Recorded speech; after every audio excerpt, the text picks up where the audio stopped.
All right. Hello, everybody. Welcome back to another interview. It is me, Blake. We are here again. Today, I'm going to be interviewing. He is former NWA and Gouge, and he's wrestled in many other more companies. He is a former professional wrestler in general. He is also a former tag team partner of ECW wrestler Willie, known under the tag team name the American Gangsters.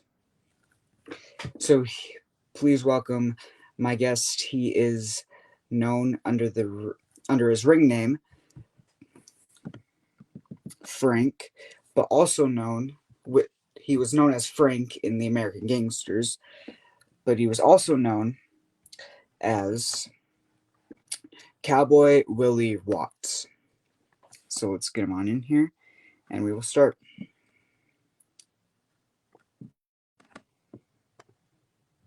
What's up, young man? Hey, what's up? How you doing there, brother? I'm doing good. How are you? I'm doing great, man. I'm above ground, so I have no worries and problems at all. Yeah.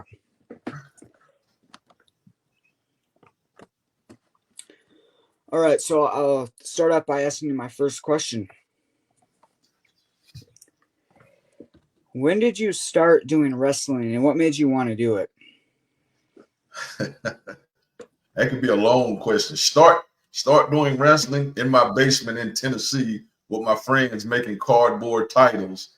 But actually, as a professional trained wrestler, I started a little late, man, to be honest with you, man. I was about 28, 29 years old. Um, I always was a gym guy in my adult life. So I used to go to some WWE events, and I'd walk down the aisle. A lot of people be looking at me like, "Man, you a wrestler?" And I'm like, "No," because I've always been a pretty good sized guy. Mm-hmm. So I got when I moved to North Carolina, which is where I am from, Tennessee, but I'm in Raleigh, North Carolina now. And when I moved to the North Carolina, I was in Goldsboro at the time, Goldsboro, North Carolina. Um, so I got the asking around, kind of like, how do you get trained? Because when you're young, you don't learn about training. You think you just I don't know what you think when you're young. So I Yeah. got with this guy who went by the name of Viper was his ring name, and his real name was Clyde Harris. He broke me into the business. Now I trained with many others, a guy named Dennis Saunders who went by the name of Nemesis, and he still a lot of these guys still work. But I finished a lot of my training up with C.W. Anderson, who really kind of fine-tuned. And it was funny because I worked C.W. one time, and I was green as hell, and I locked up with him and I did something. And, we went on and got through the match. We got back to the back. He said, "Kid, you got a lot of potential." He said, "But come down to the Fraction Factory," is what it's known in Smithfield, North Carolina now, which is still in school. And Yeah. let me fine tune you before you kill somebody. So I started going up there with C.W. Anderson, man. And he just started showing me the business and understanding the business and learning how to work. And it just got fun from there, man. It got fun from that point. Yeah. What was the age that you were when you officially knew that you wanted to become a wrestler? Well, like I said, when we was young and doing all the little stuff, and when I take and see, I'm from Tennessee, so I go back with Tojo Yamamoto, Ernie Ladd, Moondog, Dutch Mantel, Randy Savage before he was the Macho Man Randy Savage. I mean, I go way back. Yeah. I'm probably a lot older than you, so I go back. So I just remember, and then they would, do some local shows, and then they had the Chattanooga Memorial Auditorium where the big shows was in Tennessee, in that part of Tennessee. And I just remember going to some of them shows, man, and just always wanting, like, just fascinated, probably like most kids. And like I said, man, after getting older and moving to North Carolina, after getting out of the military, I was in the Navy, getting out of the military, and I was still in good shape, a good sized guy. You know, I went to a couple of shows, and it's funny because me and Chili was working. We worked out at the same place, the same YMCA. So he was talking about professional wrestling, and at the time I was a bounty hunter. I was a licensed bounty hunter, so I wouldn't chase people that's kind of where my first ring name came from. I just took Oh it wow. in and used the bounty hunter. That's where that came from. Oh And okay. he kept talking about being a bounty hunter, and I kept talking about being a professional wrestler. And so that's probably where my interest kind of peaked at in talking to him, and he was going to do the ECW shows at the time. And down this way, we didn't know a lot about ECW down in the North Carolina, because they was more in the Philadelphia and up north type. So he was telling me he's doing ECW shows. So I just was like, so that kind of piqued my interest. So that's when I kind of went out trying to find how to get into professional wrestling, and hence is, like I said, is how I and Clyde Viper was they was running an indie show, and he was the top guy. He was the head guy, promoter, and a booker. Wasn't a promoter, he was the booker and everything. So I think I seen one of his TV shows. He was doing a local TV show, and I think I called in and told him I was interested in wrestling, and he told me to come out they had an indie show. He told me to come out and do a tryout. The tryout consisted of squatting and running. You didn't know how to run the ropes, but kind of show you how to do it, and just going through a bunch of cardio just to see if and I made it through it.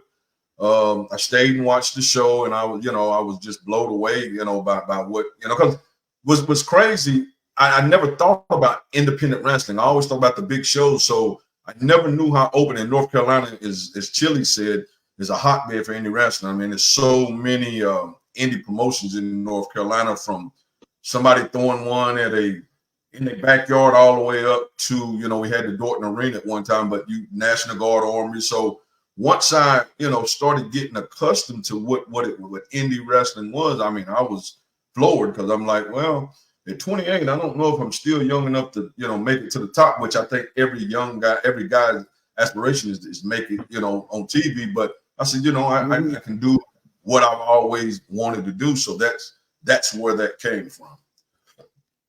Yeah, that's good. Did you watch wrestling as a kid? If so, who was your favorite wrestler growing up?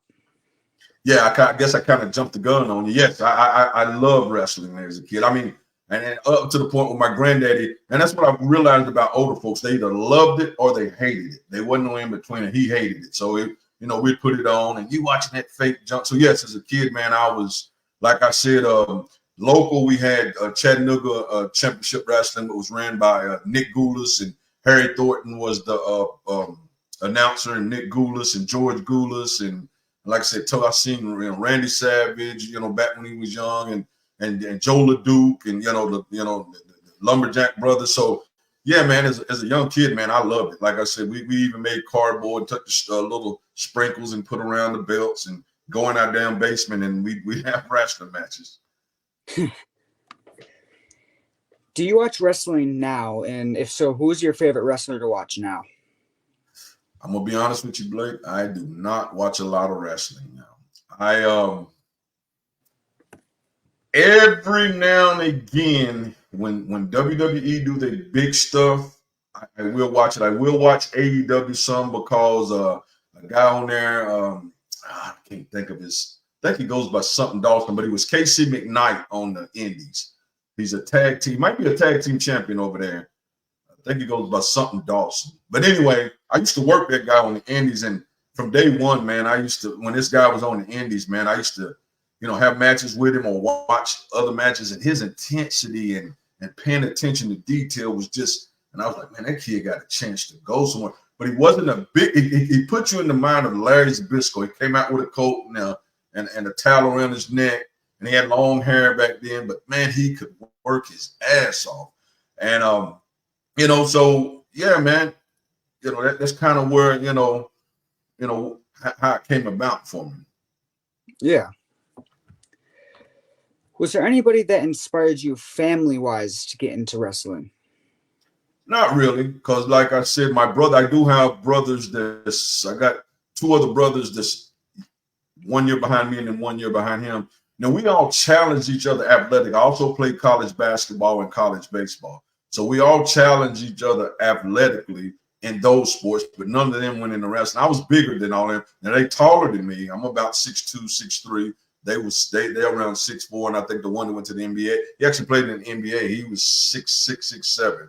So we all physically and athletically challenged each other. But wrestling wise, nobody really in my family. But once I got into it, I mean, it was all for it. They had, one of my brothers drove up and see me win my first title on the Indy. So yeah, but far as anybody saying go do it, I really didn't have nobody pushing me to go be a professional wrestler now. Yeah. Who would you say has been the stiffest wrestler you've gone in the ring with so far in your career? It's probably a couple of those. CW was the first person with just a regular chop to bust my chest open where blood came out in that Oh, same wow. match I was telling you about, just from 2 chops. Me and a guy named Scotty Matthews. He went by the name of Malachi at one time. We ended up becoming like brothers and traveling and going everywhere. And when everybody knew me and him worked, they knew right off the bat it was going to be a hard hit. I'm going to give a short little story. We did a show where a promoter booked Harley Race, God rest his soul, to be the manager. Harley Race just came off a hip surgery. And so they wanted Harley Race to kind of do a little gimmick in the match. And he was like, nah, my hip messed up and I don't want. So make a long story short, me and Scotty got in there. And when I say we beat the shit, I mean, we literally, people would think we was in it. We beat the shit out. We were snug, but we were safe, but we were snug. And Harley Race got up and me and Scott looked at each other because that spot, we remembered it. Harley Race got up and did that spot, and we got back to the back, and he said straight up, he said, look, the way I seen you freaking guys out there working, he said, ain't no damn way in the world I wasn't going to get my, cripple ass in there and do that spot with y'all. Y'all fucking worked. And so, that and stuff like that to highlight my career, like I said, never WWE and none of that, didn't make none of that stuff, and that's fine. But, I worked with some guys and in front of guys like that, when they tell you stuff like that, and he gave us his card. He said, if you're ever in the Kansas City area, look me up. If you're ever interested in going to Japan, give me a call. I can get you over there. So, but yeah, Scotty Matthews, Chili, it was funny because Chili had left and went to ECW full time. And I was doing my indie thing. So he came back. So I made the promoter book me and Chili to work each other.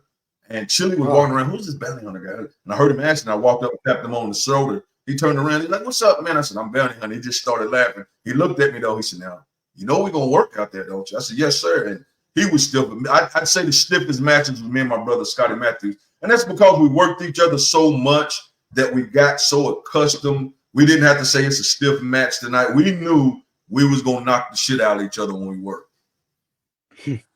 Yeah. Were you ever in any type of school or amateur wrestling as a kid? No, like I said, I was an athlete. I played high school baseball. I didn't get along with the basketball coach, but then I walked on to a college and made the college basketball team. So I played college basketball and college baseball, but I never was into wrestling like that. Like you said, the amateur stuff, I was never into that. I had a couple of friends.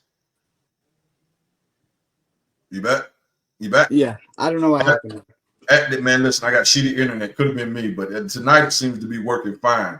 But anyway, yeah, never amateur wrestling. I was an athlete. Like I said, I love boxing. As you can see, my Kenny's Corner, I do a podcast, and that's the part of my podcast, Kenny's Corner. No holds barred sports show is the name of it. Every Tuesday at 8:00. I had to get that plug. But anyway, yeah, man, I never no amateur wrestling, man. But I was an athlete, so it kind of worked out for me. And I could move, and for a big guy, standing drop kicks. I could do a lot of stuff that a lot of guys would see me work and be like, ah, damn, you move for a big guy.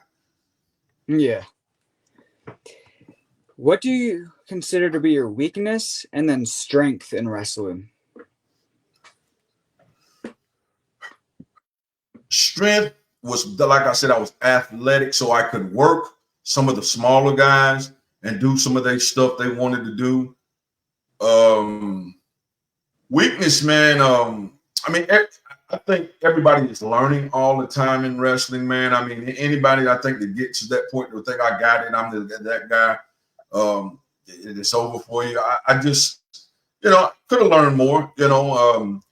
being a big guy, you're not looked at to do a lot of technical stuff. I really think I could have learned. And C.W. Anderson was one of the most and still is one of the most technical workers you ever get in there. And when I was in there, he would put us he'd be like, all right, we're doing a match, you can't hit the rope. So you had to work, in the ring. So I learned some stuff, but then he would go do matches and you didn't do it a lot. Me and Scott would work. Scotty Matthews, we'd work because Scotty was a CW student also. So we would work some stuff like that. But being a big guy, it'd be mostly a lot of hard hitting. So the technical side probably would have been my weakness if I said it was a weakness, because I knew enough to get around in the ring with it. But at the same time, I'm sure if I'd have went to Japan, I'd have probably really needed to know a whole lot more, because they do some hard hitting, but they do a lot of stuff when it comes to the technical side. For sure. Is it hard traveling from show to show, and what was the worst thing about traveling? I mean, like I said, the good thing about being from North Carolina, you could go from the coast to the mountains and everything in between and find a show in North Carolina. I mean, I remember one time I was in between regular jobs, and I think out of 7 days, I worked 6 days. I wrestled 6 days out of 7 days. So it just was that particular whatever week. I don't know if it was a holiday or and work was off and school was out. I remember working 6 days. So I mean, it's just the traveling part, man. And on the indies, man, it's just not a lot of money to be made on the indies, man. The joke was when you went back to the locker room and you seen that the promoter had hot dogs and donuts and soda, and damn, there's my pay. That was the inside joke to the boys if somebody set up. And not always. Some promoters give you a nice little meal or whatever, but 9 out of 10 times you wasn't gonna get a lot of money. So you really wasn't making no money, when you went to gas. It depends on where you was going to. I mean, as you get your name gets better and you start doing bigger shows, and if you ever do any TV or whatever, you can ask for more money, but just not a lot of money on the indies, man. So the gas was definitely, you try to get you a couple of guys that was working the show and carpool like the guys did back in the days during territories. So you try to do that stuff, but it just wasn't a lot of money to be made. So the traveling and stuff like that was kind of rough on you, as far as physically riding in a car for 5-6 hours, get there, an hour or two before the show, get dressed, try to get loosened up, do a match, then have enough money to get a room, so you'd split driving that 5 or 6 hours back home. Yeah. Who was your first opponent in front of a crowd, and how did you feel going into that first match? It was a guy named Mark Ash, and we was doing a show at a car lot. It was a paid show by a car lot, outside show, and nervous as all get up, bro. I was nervous as all get up, and he had been in the business for a while, and he just told me, he said, just listen to me out there, and you'll be all right. And it ended up being a good match far as matches go. I think they put me over that match, I believe. I'm sure I probably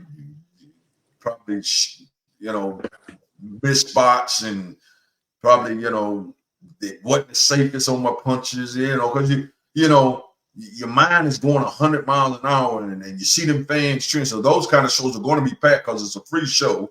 It's outside, so anybody can drive it. So there's people everywhere, and then it's my town I lived in, so it's people out there.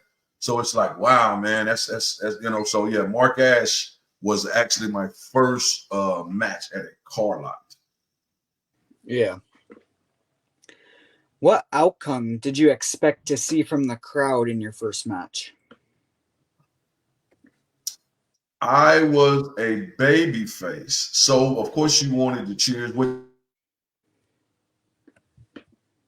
like I said, it was my hometown, so I did get cheered. I'm gonna be honest with you. When you are younger in the business, you probably don't see the crowd because you're so focused on trying to not to mess up spots. So you're trying to remember everything. Now, as you get older, you learn, especially on the indies, you learn to put that crowd in there, and you can do a damn headlock. And if you know how to work a crowd, you can hold that headlock forever.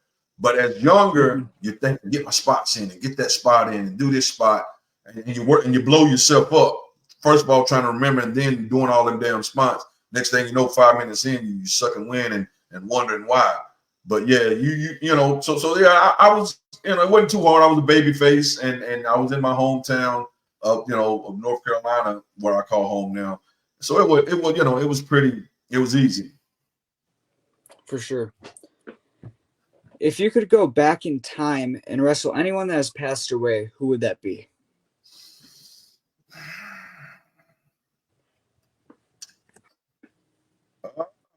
In time back when I think uh,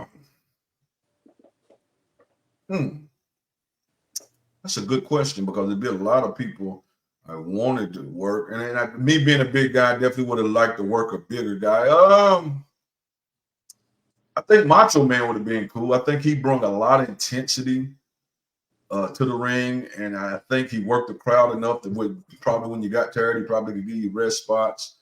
Um, I got called Booker T a lot just because my hair. So I think it would have been awesome work, to work in his story and what he turned into and what he became was awesome.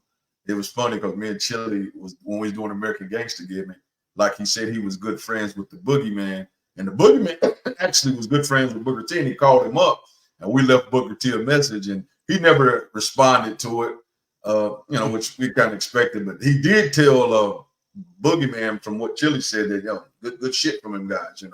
So yeah, man. Macho Man would have been awesome. His intensity. I think Booker T. I mean, even though he's still around, and hopefully the brother will be around for a while, I think it would have been pretty awesome because he was an athletic big guy. He could them kicks and all that shit he used to do to be as big as he was pretty amazing. Yeah. Who is or was like your top dream opponent?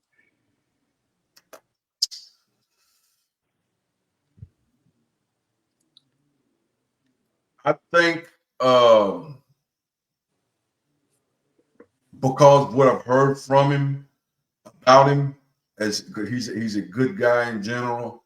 I think it would be awesome to be in WrestleMania with The Rock standing across the other side of the ring. Because from what I've heard, and like I said, I've never met him, don't know him from Adam, but what I've heard from some of the guys that's been up there and has talked about him is The Rock would give you stuff, and if it made sense, he went to go out there and have a good match, and then The Rock controlled the damn crowd, so you was going to get booed. So I think the stand across at a WrestleMania and Rock on the other side of the ring would be awesome. Yeah, definitely. Who is someone you would like to wrestle that you've already wrestled before? Someone that I would like to wrestle again, and I've already wrestled before. Are you talking like people from up top or just anybody? Anybody. If I was still working in the business, I mean, I'm not gonna lie, man. Me and Scotty Matthews, man. If you wanted to see like two big guys beat the shit out of each other, it's hard to. It's hard not to say Scotty Matthews. Now. I'm gonna tell you, I wrestled Barbarian in a Falls Count Anywhere, no disqualification match, and had good matches with Barbie. Man, Barbie was a very good guy. He was a nice guy. Um, you go out there and work. He would give you your stuff. So, I mean, but just far as what me and Scott did, I would probably, if I was going to work again, I would probably do a match with Scott. It's funny because about 3 months ago, Scott still works, and he called me and asked me would I do a spot on the charity show, and I said, well, I got a spot in because and realistically, I'm probably in better shape internally because I still work out, but I take care of my body internally now with the vitamins and stuff and some of the stuff that I take and drink now. And but physically, I'm 54 now. I was 30 something back then, 29, 30. So I can't do what I do. But anyway, I did this spot, bro. And all it was, my finishing move used to be a spear. I did a spear on Scott, and for about a fucking week, I couldn't walk. I was hurting, bro. So I tell anybody, I said, yeah, I'm in probably better physical shape, but bro, you have to callous your body to working, bro. That is a whole nother. I mean, my elbow hurt, my knee hurt. I was like, how in the hell? And I just did a spear. I didn't even work a match. So I said, man, that's crazy. Yeah, but yeah, Scotty Matthews probably, man, just because me and him, just put on. I mean, we just put on hard hitting matches, man. Yeah. Who would you list as your top 3 favorite opponents in your career? Uh, Scotty Matthews would definitely be one. It's a guy named Rick Converse, man, that was out of um, Greensboro, North Carolina. There used to be a show down there. That guy was solid, man. He wasn't a small guy, but he wasn't as big and muscular as me. But man, he could work. He's a guy that kind of got passed on, I think, to get a shot at working up top. But he just wasn't a big guy or nothing. He was a great work. I worked him a couple of times for his title. He was a great work. And I tell you what, I had fun with Norman Smiley. I worked Norman Smiley. It would be fun to work Norman again because he was another one of those guys who'd been on TV and was nice as hell and gave me my shit. I was very respectful. When these guys come down, the one thing you be respectful and introduce myself and I said, what do you want to do? And he said, well, what do you do? And I told him and he said, well, we get all your stuff in and he, his big wiggle, he wanted to hit that, whatever. But when I tell you, I had that guy chest purple and blue. I mean, and every time I chop, he said again, and guys from up top, you ask them, do you take chops? And if they say no, you don't ask again. If they take them, you give one or two. But I gave two, and he again, man, it's also the crowd. And I was lighting him up. He took it, man. He said, let's do it. He was awesome. Yeah. Do you usually get along or become friends with most of your opponents? See, on the indies, yes, you pretty much going to get along with most of your guys on the indies. It's not. I think all wrestling is cutthroat. I think all wrestling is cutthroat, but I don't think on the indies it's as bad as it is up top because you're not worried about losing your job and your position. So yes, you pretty much get along with everybody. I mean, the biggest thing guys got to remember, I think in all wrestling, but definitely on the indies, I mean, you ain't making a lot of money. That crowd, whether it's 5 people or 5,000 people, is who you putting on the show for. Don't get caught up in wins, losses, over, under. Long as you putting, you putting a good show on for the crowd and having a solid match. I mean, not just going there. You can go in there and do 1,000 spots. And a guy can go in there, do 2 spots, but have psychology and make it make sense. And you had a better match within 2 spots than you had with 1,000 spots that didn't make that just lost the crowd. They sitting there looking and like a damn somebody on the trampoline trying to see what the hell going on. So you have good it was good rapport on the indies, man. I mean, I never I didn't have even being a big guy, I didn't have a big head. I didn't go in there thinking I was supposed to win. I mean, if the promoter put me over, fine. If he didn't put me over, fine. What I would do if I was coming in for one match, generally, what do you want me to do? If I was coming in for him and he was putting something together, I wanted it to make sense. He was putting, a series of matches together leading up to something. That was my biggest thing. Let's just make it make sense, but going on there, over and under, whatever. Yeah. So if you could make a Survivor Series match, including you with 4 wrestlers of any era who are still alive, who would you choose as partners? Survivor, so I could pick 4 of the people to be on my team. Yep.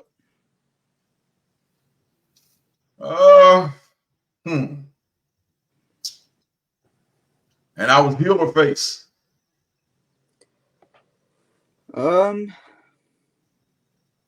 That's up to you. All right, we're gonna go heel then. All right. Ox Baker, one of them. Um, Ernie Ladd, another one. That's two. Let's see. Stan Hansen and Terry Gordy. Mm, yeah, that'd be good. I don't know how that shit would go, but I just them guys with some awesome ass heels when they heal. Yeah, for sure. Would you rather be in a street fight or death match? Death match is what? So it's because there's so many variations of death match. When you say death match, what do you mean? Like the matches that, But light bulbs and all of that shit.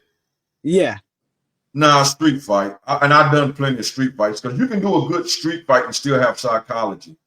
Death matches, light bulbs, and thumbtacks come into play probably in the street fight. But yeah, light bulbs, busting light bulbs over your head and jumping off, 35-foot scaffolds, and that really wasn't my thing. But I've done street fights to where you wore whatever. I mean, I actually wore a pair of Cowboy biker boots, man, that was hard as hell, but knew how to work in them. So you can work a street fight and still have some psychology to it. Them death matches, man. I wasn't the big. I got color in my career some, but I wasn't the biggest blood everywhere and rolling around in me and somebody else's blood. yeah. I've seen them things with weed whackers. I did a CZW show, which was a crazy promotion out of Philly, man, and they were showing some of the highlight weed whackers, and I was like, holy shit. Yeah. I'm not too much on the death matches. Yeah, they use anything that they can find nowadays. Exactly. Fans bring shit, all kind of shit. Yeah. Yeah. Would you rather be in a blindfolded match, handcuffed to your opponent, or dog collar? Dog collar. I think you probably could get a little. It could be hard to move around, especially if it was blindfolded where you really couldn't see. And if it was gimmick blindfold where people thought you was blind, but you could see through it. But definitely probably dog collar. Mm-hmm. Is there any piece of merch that you have or had that is sold out pretty quickly? Yeah, I had T-shirts, man. I had when I was doing the bounty hunter gimmick, I had a T-shirt that said on the front it said the man's right here and bounty hunter on the back. And every time I took them somewhere, I sold them. Me and Chili sold. He got some black neck shirts done. And when we was doing the cowboy gimmick, that's one of the gimmicks you didn't mention. We also did the cowboy gimmick. Kind of did that simultaneously. The cowboy gimmick, we ran that gimmick for NWA South, and then we went to South Carolina and did the American Gangsters for promotion down there. So we kind of ran that gimmick and did both of them in gouge too. So we kind of ran that simultaneously. So he made some T-shirts that but we was kind of at the end. Me and Chili was both in our 40s. We was kind of at the end of the gimmick. I think if we probably stayed working, we probably could have sold the hell out of some shirts. But we got rid of those shirts. I remember selling those shirts. Mm-hmm. Is there any time a fan has seen you in public and got super surprised and or excited? Yeah, I met people, especially when I was working on a regular basis, and you go somewhere and see somebody, and of course, Cowboy Willie watch. They don't know your real name. So yes, same here, brother, same here. Who is your favorite horror character and favorite horror movie? I think Freddy Krueger was pretty cool because he talked shit before he killed you. So Freddy Krueger was pretty cool. Michael Myers, I mean, he did his thing, but he just kind of popped up. And Jason, but Freddy Krueger was pretty cool because I liked the fact that he would, I remember this movie, this guy was walking into him. We just want to help you and help yourself, fucker, and cut his head off. You know what I'm saying? So yeah, Freddy Krueger was pretty cool. Yeah. Freddy series, the early ones, they kind of got stupid like most of the movies do when they get up into the 4, 5, 6s. When they the first 1, 2, maybe 3, they all right, but they start getting to the 4, 5, and 6s, and they get silly. But yeah, Freddy will probably be just because he talked shit with his stuff. Mm-hmm. And then also the other movies, they also have like different actors too. Movies that have what? And then like the other numbers, they also have like different actors as well. Yes, yes, yeah. People change. Yeah, people change in the costume exactly, so it ain't the same. Mm-hmm. What is generally your favorite music to listen to in your spare time? I'm an R&B guy. I do some rap. I do some of the older rap. Some of the younger guys, all right. I like to understand what the hell they're saying instead of that mumble shit. And now they throw a nice beat on and they mumble. But I'm an R&B guy. I mean, a lot of people when I'm riding, take trips, I turn on some classic R&B. I don't say classical. I'm talking maybe 90s and some of the stuff up to date. But I get on that highway, man, and I can ride and wake up and be like, whoa, I'm way down the street now. Just because I just done got into the music. But I'm an R&B guy more than anything. Yes. Yeah. If a movie was made about your career, who would you want to play you? Movie made about my career. Which actor would I want to play it? Uh, Not in the shape or nearly as probably athletic as that cat. But what was my man name? Michael, the one that can do karate, and he played in Blood and Bones. Was one of his movies. I can't. Is it called Michael Clark? Not John. What the hell is his name? It's crazy. I can see his face and everything. Damn it, I can't think of his name. But yeah, he's athletic. Now I'm not as cut as he is. I'm a good, like I said, I'm 54. I'm in good shape, but probably him. I can't think of his damn name to save my life right now. Eamon Walker? No, it ain't even one. What is his doggone name? I'm gonna see. Michael Uh, White? Michael White, Michael Jaw White. There you go. Yeah, there you go. Yeah, I looked him up.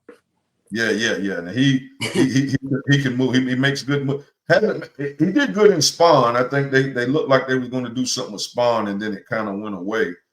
But yeah, I probably him, man, because he's athletic enough to, once because I played, like I said, I played basketball and baseball, so that had to be a part of it. I was in the military, so he could fit all those roles, and then went into wrestling. He could do it all. Mm-hmm. If you got to choose the stipulation for your match, what stipulation would you be choosing? Oh man, I've done cage matches. I've done, like I said, Falls Count Anywhere. I've done street fights. I guess it would depend on what we was doing it for, who, what was the reason we was working. I guess you can't never beat a good cage match, because if you know how to work a cage and wrestle with a cage, you can do a lot. You got stipulation who gets out of the cage first, or last man standing, or I quit. So probably the cage match, because you can put so many stipulations, so many different angles into a cage match. Mm-hmm. What was the funniest thing a fan has said to you before?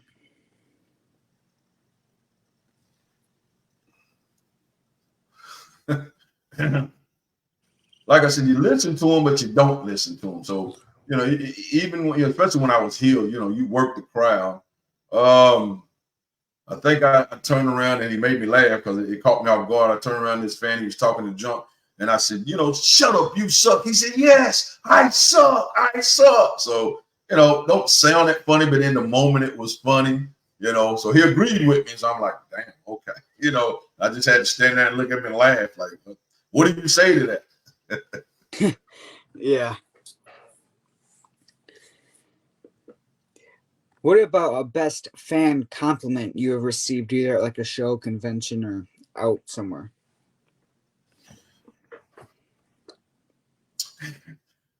I was healing one time, and it was this little boy out in the crowd popping, jumping. He was with his parents. So I jumped out of the ring and I ran over and I stayed in character and I got in his face and I got to talk. He started crying. So I had to stay in character. So I got back in the ring and did my thing. But after the match, I think intermission, I went and found him and his parents, they was cool about it. They was like, "Oh man, you did a great job. That was awesome." They was like, "You really had him thinking you was going to do something to him." So that was a compliment in the sense that I was believable. You know what I'm saying? What I was doing, his parents knew I wasn't going to touch him, but in that little boy mind at that time, he's scared to kill me, whatever. So that was pretty cool. Yep. Which wrestler has given you the best advice and or compliment? Well, like I said, I think CW grabbing me early, telling me come train before I kill somebody was probably good. The Harley Race compliment was awesome. Barbarian and Warlord, after our match, they gave me and Chili good compliments. Jim Cornette, man, we did a show and I used to throw a clothesline from hell, literally. And when I came out of the ring, me and Chili went to Jim Cornette and asked him, what he thought, and he flat looked at us. He said, "Man, you guys are awesome." He said, "God damn, big guy, you throw the clothesline from hell, literally." So I was like, "Damn, that's Jim Cornette. He's seen it all, and done it all." And he was in between promotions at the time. NW South had brung him in, to watch the show or whatever with the show. I think he did something on the show, and he just told us both. He said, "Man, y'all seen your stuff, and man," he said, "I think you guys could."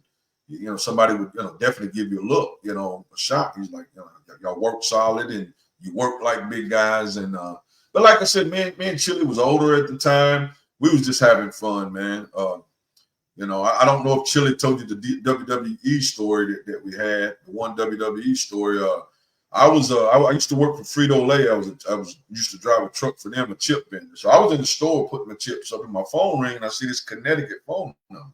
So I answered the phone and I said, "Hello." And this he says his name. "This is such and such from WWE Talent something." And I looked at the phone. I'm like, this is somebody playing a prank, because the guys will do that in the business. So I said, "Man, whatever." And I think I hung up on him. So I called Chili. I was like, "Man, check this funny shit out." And he was like, "What was the guy's name?" And I forget what the guy told. He's like, "No," because Chili had been there before when he was developmental. And Chili was like, "Nah, man, that was a real call." He said, "Matter of fact, the guy's calling me now. I'll call you back." So, and the guy just pretty much had said he had seen some of our stuff, and he was interested in us sending in some pictures, another match, but they was interested. So me and Chili talked. Chili had been there. Chili said, "Look, I'm gonna be honest with you. I don't want to do that no more." He said, "Developmental is shit money." He said, "They can release you at any time." He said, "But for you, if you want to do it, we'll do it." I was working a decent job, like I said, with Frito-Lay, making decent money. I already had a kid and family, and I thought it over, and as good as it sounded, but if I'd have been 23, 24, 25, I'd have been gone. Let's do it. But at 40, I think me and Chili was like 40, 41 at the time. We both was kind of like, feels good to get the gesture, and we didn't follow up on it. And it's not to say they was calling to sign us. I mean, I'm sure all kind of wrestlers have got that call and got stuff that sent in, and they might not have never called us back, Mm-hmm. Did you prefer being a heel or babyface more in wrestling? Heel. I think heel is fun, but you got to know how to be a heel. It ain't just cheating, especially on the indies. It ain't just cheating. It's knowing how to take that crowd on the roller coaster, giving that baby face just enough where the crowd believes. But heel for me was definitely fun. I used to love the heel, and I could talk, especially on the indies. I mean, the crowd is right there. They can hear what you're saying. So when you're talking junk, and then you really can get a crowd involved in a match as a heel. For sure. Was there ever a time in your career you ever got kicked out of a wrestling show you were wrestling at? We didn't get kicked out of the show, but me, Chili wasn't with me. I was doing the Cowboy. I think I went singles with Cowboy Willie. Watch, this is before me and Chili, and we was at a, I think it was in Stem, North Carolina. Yeah, we was at a they had a firehouse that we was doing a show in, big enough for 60, 70 people maybe, and we was doing a show. And part of my gimmick, I would go out with alcohol, and I would, take a Cowboy. I'd take me a drink or whatever, some whiskey, and I went out with this alcohol. And I went to join, and the promoter, I guess, who had booked the show, come flying in the ring and grab my body. You can't drink in this building. This is but so they didn't kick me out, but that I kept the gimmick, whatever, But he was pretty upset. I guess he didn't know what my gimmick was. Yeah. Was there ever a time that you hit a fan or wanted to? That's another good one. That was a place in Roxborough, North Carolina. So this is how it should go, especially as a heel. When you're talking all that junk, you're going to come on in this ring, you're going whatever, you're going to talk junk. Security is going to be around the ring, so if anybody acts like they want to get in the ring, they're going to be there. So I talking junk. This kid, he stands up. He's a teenager, so he stands up. He's talking. I'll come in and I'll whoop your ass. And I sit on the middle rope, the top rope, and I open the rope up. Lo and behold, he slid in the ring. So I looked at it, and I'm looking for security now because I'm like, at that time, you stay in gimmick. You don't get out of gimmick. So I'm this damn, cowboy, kick-ass cowboy. So, I circle around him. I was like, this is what you really want to do? Yeah, man, come on, bring it on. He's amped up. So I faked like I was going to hit him high. So he threw his hands up. So I grabbed him and I slammed him. Boom. So as I slammed him, I started kicking his ass, trying to kick him out of the ring. But he was like a damn little snake. He just kind of tried to wrap around me. So now I'm forward him. I didn't want to punch the kid. So I'm forward him, but I'm hitting him now. But I'm just trying to be still safe as I could be without actually, knucking him up. And he was lucky because you got some workers that would have beat the dog shit out of him. I finally, after that, it's like, I didn't know if the security knew it after they said, well, this ain't supposed to be happening. They finally run out and grab him and get him out. And they're going to kick him out. I said, no, don't kick him out. Don't kick him out. So, intermission, I went out and pulled him to the side. I said, sir. Well, after I got to him, I realized he was special needs. And I talked to him, but I just told him, I said, listen, young man, don't ever go in that ring. I don't care what wrestler invites you in the ring, because what you think you're going to do, you're not going to do. And you probably could get another wrestler probably would have hurt you.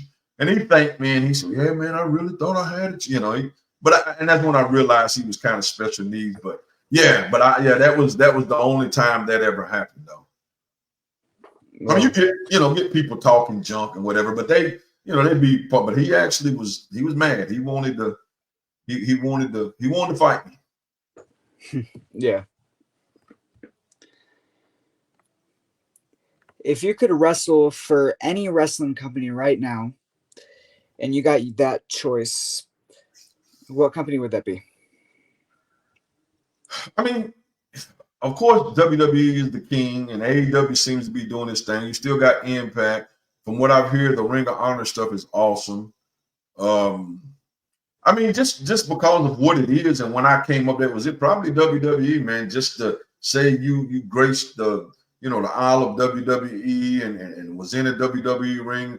Now, I worked in a 20-foot ring, and that's what they work. And you got to get your steps right on, because most indie guys going to have an 18 to 16-foot ring. So 2 or 3 steps, step, boom, and especially me being tall, I'm on the ropes. But WWE, it's like literally 2 or 3 runs, and I'm like, good night.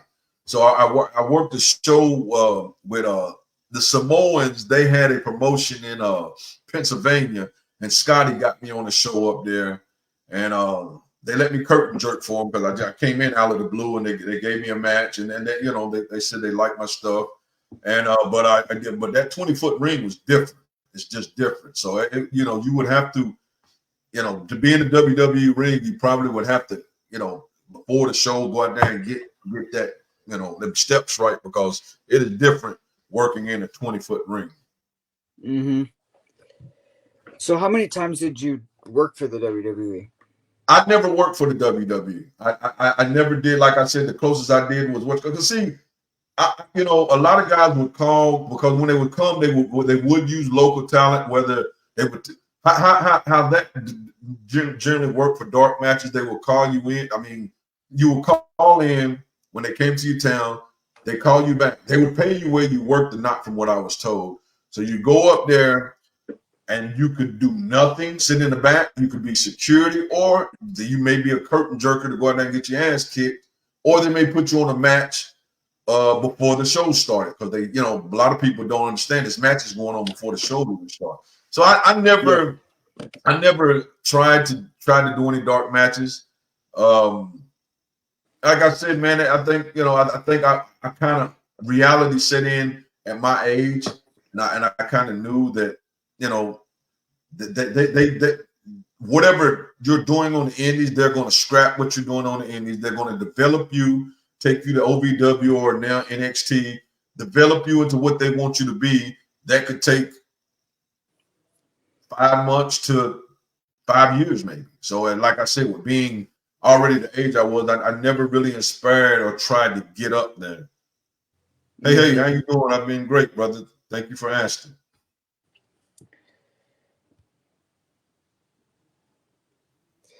All right. What has been your most favorite wrestling company you've got to work for?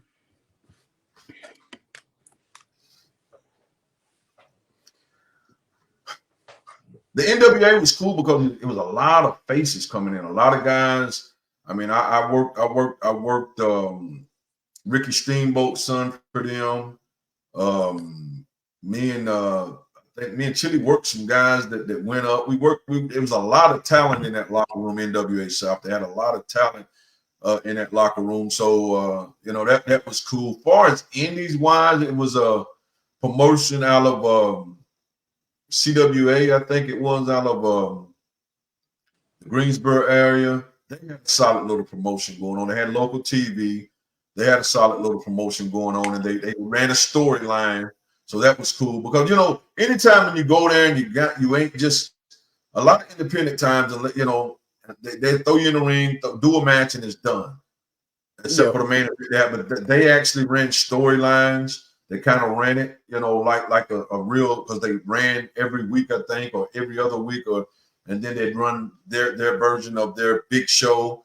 So they was cool. There's another promotion in South Carolina. Me and Chili used to go down to CWA, I think there was. A guy named Roger. He treated us well. As far as Andy, paid us well, and always booked us. Me and Chili worked against a guy named Timber that was a North Carolina, great worker in North Carolina, and Balls Mahoney. Me and Chili tagged against them two guys down there. So he brought in nice talent, and he was bringing in good talents. I thought we worked Sick Boy and Scotty Riggs down there. So he was bringing in good talent for us to work. So that was always good, man, when you could go in there and work with guys that could work, and you learn from them. It ain't so much that you was better than the other guys that was on the promotion, but you just learn from those guys who've been on TV and who've been in the business. That's the first thing you'd ask them after the match. Hey, man, what can I do to be better, or what pointers would you give in? And I've never met one guy that had been in the business for a while, a vet that wouldn't talk to you and give you some, even if they was an asshole, and I ain't gonna call no names, there was some assholes, and they would tell you stuff, but most of them was pretty cool, and they would, give you good advice or whatever. Yeah. But yeah, CWE, I'm gonna be honest, the first promotion when I ever broke into business, CWF, was in Sharpsburg, North Carolina, and that probably was the most set up for wrestling. It was an old middle school, but they gym, for whatever, had a balcony and steps, and it was set up perfect for damn wrestling, man. That was probably one of the best buildings I worked in. But as far as promotions put together, I can't knock. They call DCW now. And Gouge was good. Gouge was different. Gouge was different. You know, we did more bar shows. So it's 4 or 5 decent shows, man, that I worked on, man, that I enjoy working for, man. Yeah. Wow. CWA, CWE, and so I think I worked for CWA, CWE, CWF. So yeah. Yeah. Would you rather join DX, NWO, APA, or BWO? APA. Let's have some fun. Farouk, man, he was awesome, man. He was from what, and like I said, never met him myself. They say he was said he was cool, but he was a no nonsense guy. Didn't take no bullshit. Wasn't a bully, but and knew the business, and earned his stripes, man. Let's just face it, man. Coming up in this business, the racism was being there, and he came up way down through the ranks all the way up to winning the title with WCW and doing his thing. So yeah, man. Yeah, it'd been awesome. Now, I heard some stories about the other John Lakefield, his tag team partner, that said that a lot of people said he was ass. I don't know the man, so I can't talk on him. But Farouk, I just think it would have been awesome to be a part of that. DX probably would have been fun as shit too. But yeah, I like Farouk. I was a Farouk fan. Yeah, I could see you two being a good team. Yeah, I definitely think I could have had some fun with that brother. Yeah, for sure. What about, would you rather join the Four Horsemen or Evolution? Come on, man. Four Horsemen. Who would not want to? The original Four Horsemen, bro. Who would not want to be a part of that shit, bro? Yeah, definitely. Yeah, who would not? If you could have any band or singer perform your theme song, who would you want that to be?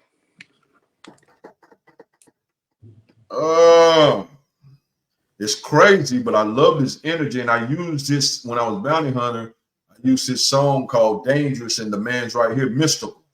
Mystical had energy, man. He was, Busta Rhymes probably. He was an energy guy. Busta Rhymes, the rapper, he was because I was intense. I was high intense when I worked. Like I said, I hit hard. I didn't mind getting hit hard. So intensity was one of the things. So there'd definitely be somebody that was high energy. Busta was very high energy, and like I said, Mystical was high energy. Back in his time too. So either one of them would probably be great for a theme song for me. Yeah. What is the least favorite wrestling move to have happened to you? The least favorite wrestling move that had happened to me. You know what? I'm gonna be honest with you. If I didn't want to take a bump, I would just tell them, no, I'm not comfortable with that. And I never really got a whole lot of arguments. I had a guy that wanted to do a Frankensteiner off the top rope, and I said, no, I don't think. I mean, just for the and I've seen him do it a million times, but I was more scared of me not knowing how to take the bump and spiking my damn head off the top of the turnbuckle and breaking my damn neck. It wasn't him, because I've seen him do it a million times. And I've seen a guy my size take it and just took the bump right. I just was scared that I wouldn't take it right. But far as I took a lot of I took pretty much what anybody want to do. But if I wasn't comfortable, I don't really remember nobody asked me a whole lot of stuff. I mean, but nobody never asked me crazy stuff. So I can't say that I ever took any bumps or anything crazy finishing move that I was like, oh shit, that killed me. I mean, other than if you kind of didn't bump right or didn't take take it right. But I never took no. And being a big guy, man, like I said, I never you had the brain buster was a variation of a suplex, but they kind of drop you straight down instead of fall back. I never took no stuff like that, man. Nobody never really asked me to take those kind of bumps. Yeah. What has been the hardest move you have tried to do on an opponent before? I remember training to do a power bomb. I was going to try to use a power bomb at one time. And the thing about a power bomb is, think about any move that you're lifting, throwing, or doing something to somebody is how well do they go to the office or how well they don't go to the office. So going to the office, meaning if they're, help supporting you in doing your move. So if you got to lift somebody by your strength, that can be dangerous because they can slip, they can fall, the slam could be wrong. But I remember practicing the power bomb and me always wanting to protect somebody. So when you bring somebody up for a power bomb, you get them between legs, you bring them up, and you release their hands and then re-catch them and then bring them down. Well, I always want to keep holding them so they get here and get stuck instead of releasing, re-catching my hands and then bringing them down. So that's about the only move I remember trying to, and I just scrapped it. I don't think I never did one in a match, and that was in training. I was trying to learn it, and I couldn't get that. I don't know. And then a lot of guys were like, man, that's an easy move to do. But I tried it 2 or 3 times and didn't feel right. And my biggest thing, I would never want to break nobody back, neck, hurt nobody for, the little bit of money we made and they messed up for the rest of their life. I don't give a damn if he was making $1 million. I hate to see anybody paraplegic or anything that was caused by me. So if it was an unsafe move, man, I stayed away from it. I didn't really try to, I was a big guy, and what I did, even with my clotheslines and punches and forms was stiff. So I mean, I didn't really try to tell nobody to take nothing that I thought that could be dangerous to them or me. Yeah. If you could take any signature move from any other wrestler, what signature move would that be? Here's the crazy thing. Moves get stole so much. You probably done took I've took stunners, I've took rock bottoms. They call it something else, but I mean, for that wrestler to do it,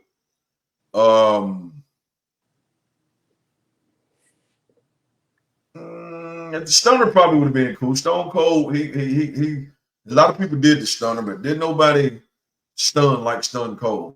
So probably the stunner would have been cool.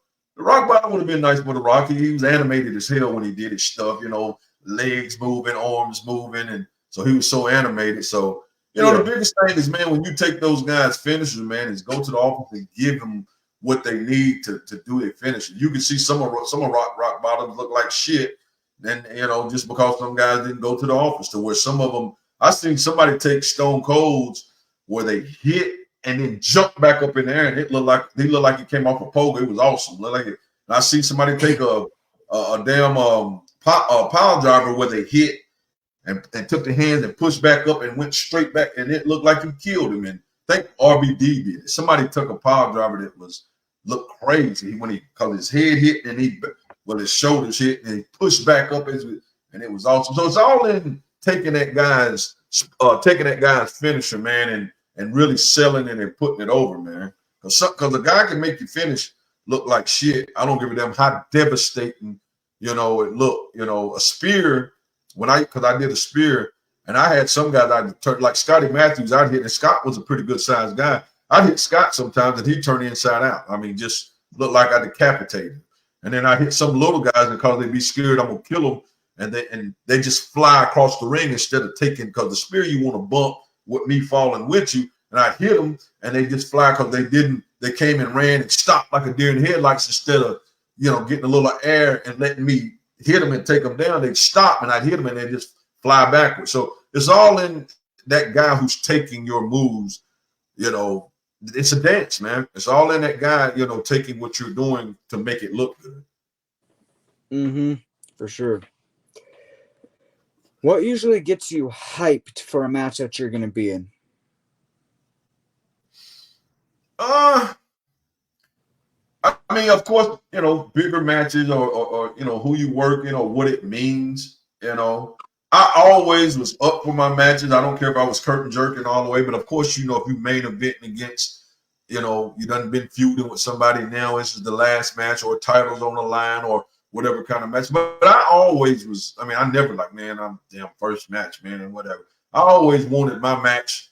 If I was first match, I'm trying to steal the show. I'm trying to make everybody behind me like, damn, man, we got to go out there behind. We got to work tonight. That was the first damn match, and you hear how hot the crowd was. So that was the biggest thing, man. So it didn't take me much to get up for a match. I was always tried to be pretty up and ready to work, man. So it wasn't really a certain kind of match. I always wanted to try to have the best match on the show. Now, did I? No, not every time. I'd have good matches, and I would never tell you I had the best. Somebody else would have to tell you that.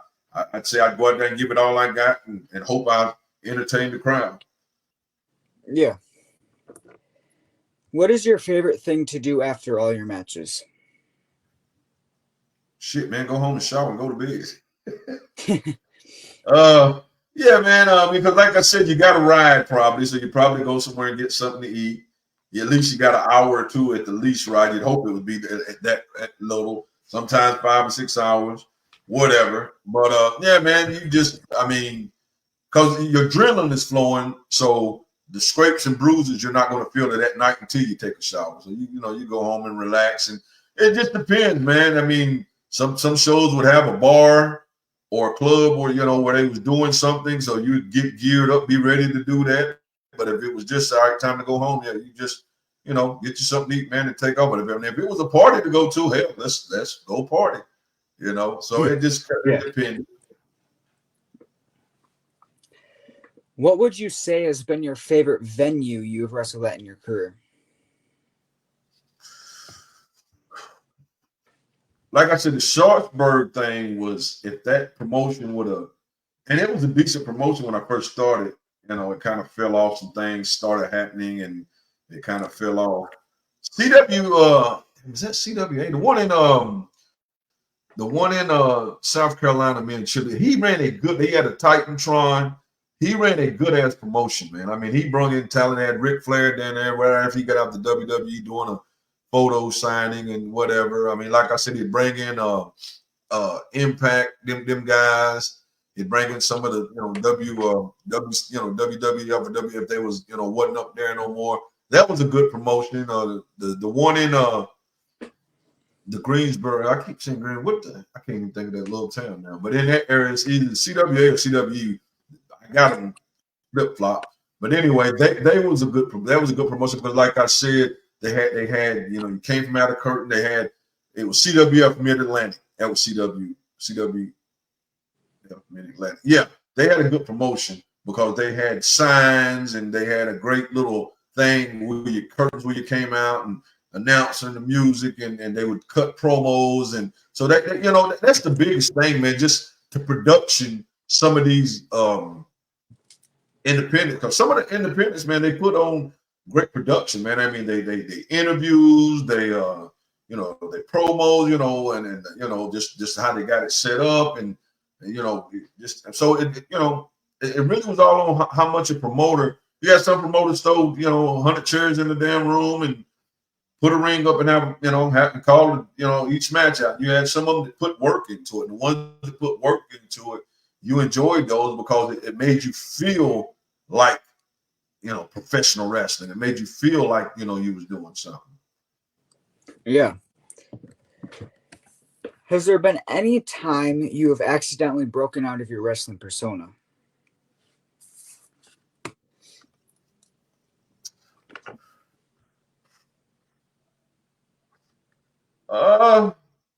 In a match?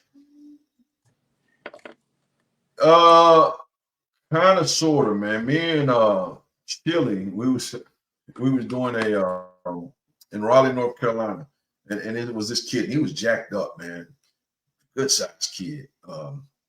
And me and Chili, so he came up to us and he asked us, hey, introduced and said, what we doing tonight? Oh, we'll call it in a minute, man. We'll get with you. So, and so we go out there. His tag team partner, a guy by the name of Otto Swans, he actually I think was developmental with WWE for a while. Yep. And he was one of the Ducks. And this other guy, man, we get in the ring, man, and he I think he thought it was real or something, man. And so we go to doing some stuff, and I could feel.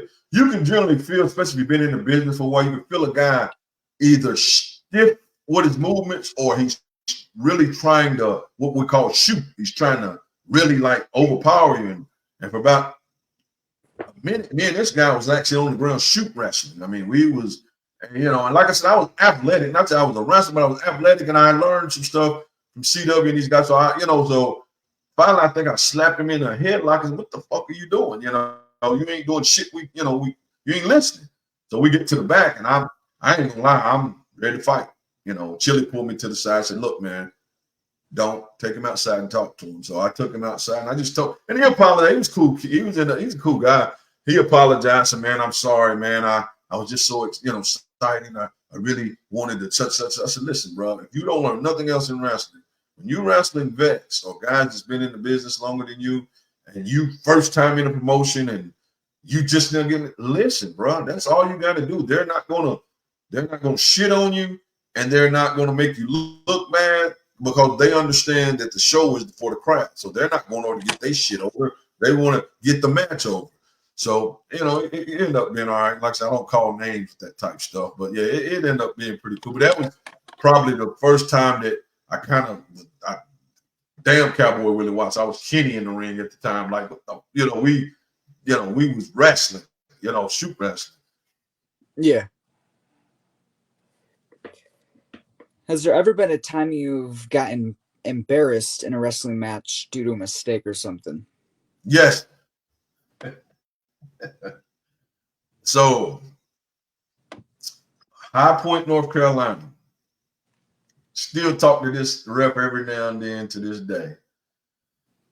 He brings his girlfriend that he just started talking to a match. We do a gimmick where I supposed to pull his pants down. So we get around, we do the gimmick.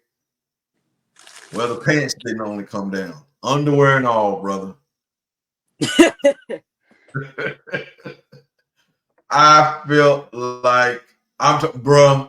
And if you could, his face turned red as my letters right there. He's a white guy. His face turned red as my letters, or red as that live up there in the corner. Bruh, when I say I felt like dog shit, I didn't. I felt horrible. So we get back to the back, and he did what he did. He just dropped straight down, and he pulled his pants back up, and his shirt was long enough. I don't know if the crowd seen him or not, but when I pulled him, I seen his under. I was like, holy shit! And he dropped down. I guess he felt the breeze. So we get back to the back. I get back before him because I'm wrestling, and I'm just sitting over, man. I'm like, fuck, man, I can't believe I just did that. You know, I'm feeling. He comes over there, and he looks at me, and he's shaking his head, you know, like this, and he busted out laughing. He said, man, I'm all right, man. He said, I know it was an accident. I said, bro, I am. So I just kept apologizing to him. You know, to this day, man, me and him every now and then when we talk, when I see him online, we talk about that horrific. For me, it was horrific. I felt so bad, but the way he took it made me feel better. But yeah, I pulled a whole man. I let his jump to the world, to the whole wrestling fans.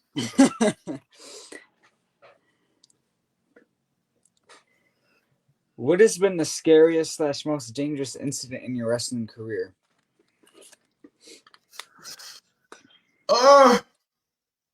Like I said, I didn't never do a whole lot of stuff. I remember I hyperextended my knee in the ring one time, doing something that a big guy shouldn't have done. Probably about the same way as Sid broke his leg. I was on the top rope and I jumped off to do a big elbow or something. When I landed, my knee flopped backwards, and when it did it, and it came back forward, and I stood there, you know, and my opponent. I think I kind of back to the ropes. My opponent came to me and I said, man, I just fucked my knee up. He said, how bad? I said, I don't know. I said, but I know it's hyperextended. So I think we finished the match. We did a couple of things because it was a singles match. We did a couple more little things and we did the finish and went upstairs. It wasn't as bad as I thought it was. I think it swelled up a little bit and whatever. But that moment in the ring, it scared the shit out of me because I felt it go away. It wasn't supposed to go. Yeah. Would you say that's been the worst injury, or if not, what has been the worst injury you've gotten?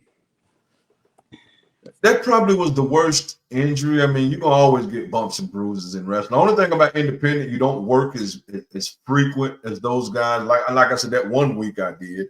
Generally, you're a weekend Yeah. warrior in independent wrestling. Weekend come, you're going somewhere.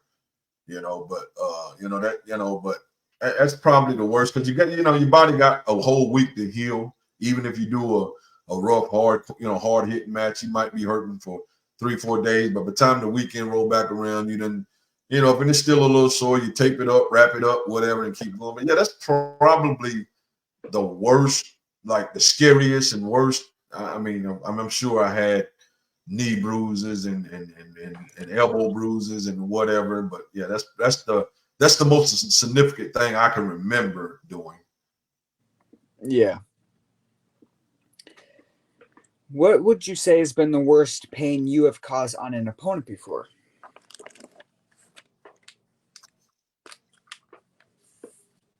The guy said I either broke his shoulder or bruised his shoulder. He was one of those who got the deer in the headlight when I speared him. Because me and Chili, our finishing move is I would tag him in, he would have him in the corner hitting him, and I would start running the ropes. Boom, boom, boom. So when I hit that side of the ropes, if he was in that corner, I would say shoot. He would shoot him to me as I'm coming off that rope, and I'd hit him with a full, running spear. Yeah. And so when Chili, he didn't really shoot him, he would do the gimmick like he was shooting them, and they'd really take the bump themselves. But when the guy, he came out and he stopped. So when I hit him, he wasn't a big guy.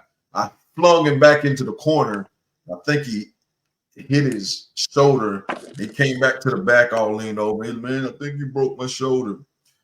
So if his shoulder was really broke, I guess it probably was the worst thing I ever did to anybody. I think that's if I had did anything else, then nobody tell me. But I remember that's the only guy telling me that I he think I broke his shoulder or dislocated it or something.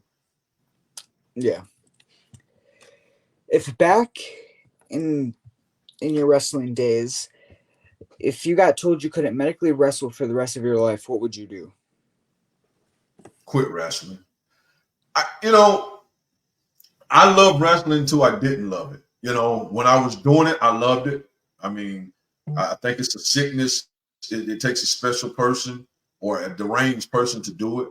But as I got older, and that's why I say I think I really could have quit. Because once I got older and I knew that it was a detriment to my body, I stopped. Because I'm in shape enough as far as look. And if I was still bumping and got callous to it, I could still do it. Because this guy's older than me that's just doing it. So I could still do it. But I just knew, like, to this day I still, but I try to stretch and I work out. To this day I still have, cricks and cracks and this, that, and the third when I get up in the morning. And I'm like, if I was still wrestling, it'd be worse. So I would have, I'd walked away. Yeah. Because like I said, when I did decide that I was going to work, they say a wrestler never retires. He just stops wrestling for a while. But so I've been stopped wrestling for 2011, maybe 10.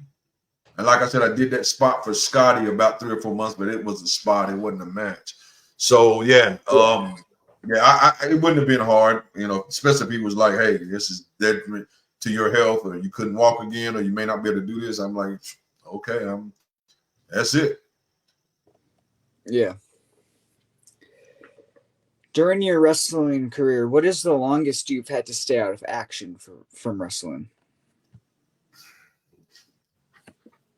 Like I said, we was weekend warriors, mostly on the indies, man. I can't think of nothing that happened to me that made me stop it, man. If I didn't do shows, but just because I didn't do a show or didn't try to get booked or didn't, But when me and Chili and I mean, we, at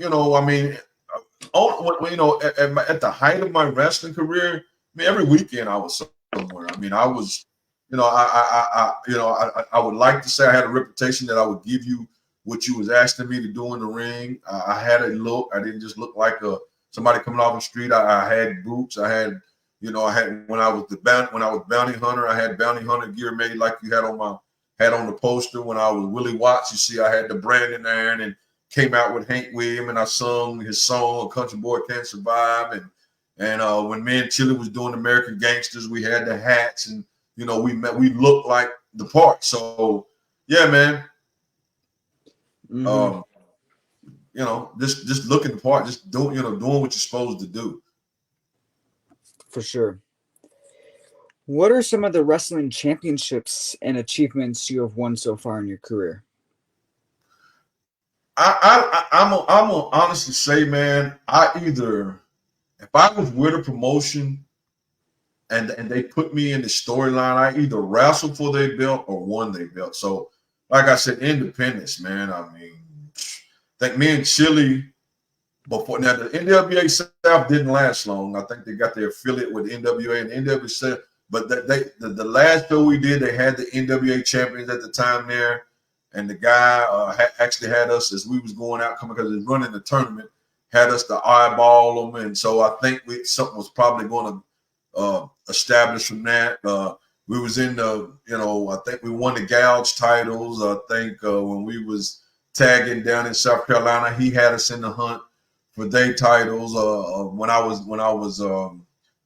was singles, man, as the bounty hunter, I won, multiple championships or either wrestled for, So I would say, and I tested a little bit to myself, and then a lot to the promoters for giving me a chance. But to myself, I'd say because I would put in the work. I looked the part. You know what I'm saying? I did Yeah, what the definitely. promoters asked me to do, but then also on my behalf, I looked like somebody who could carry their title. So yeah. Mm-hmm. But I mean, just to name them, I mean, oof, it'd be hard because I was either a champion or a wrestler for their championship for a lot of promotions. Yep. Do you feel like you are worthy enough to be part of a wrestling Hall of Fame? Uh, nah, I mean that's all in somebody's else opinion, man. I gave it all I had, and I got some good remarks from some guys that had been up there. Ted DiBiase, I talked to him one time at a show, an independent show, and he gave me some good remarks. Bill Eadie, I used to talk to him quite a bit, did quite a bit of shows. Manny Fernandez, talked to him quite a few times. And, when them guys give you high remarks, man, you kind of say, what do I have to say? If they saying what they see and they like, then I would let whatever promotion judge that. I would never tell you, man, I should be, this and that. That's not my place. My place is to go out there and put on, and then somebody else make those decisions. Yeah. Who are 5 wrestlers you would put into the WWE Hall of Fame that are not in there yet that you think deserve it? I mean, man, what the WWE started doing, man, they would put. I mean, if you did any of these shows, I mean, they put goddamn movie stars, boxers, football players. Hell, who's not in the Hall of Fame that probably actually worked or is still a part of WWE? I mean, I'm like, kind of like Chile. Let me ask them that question. I'm not sure who they don't have in the Hall of Fame that doesn't.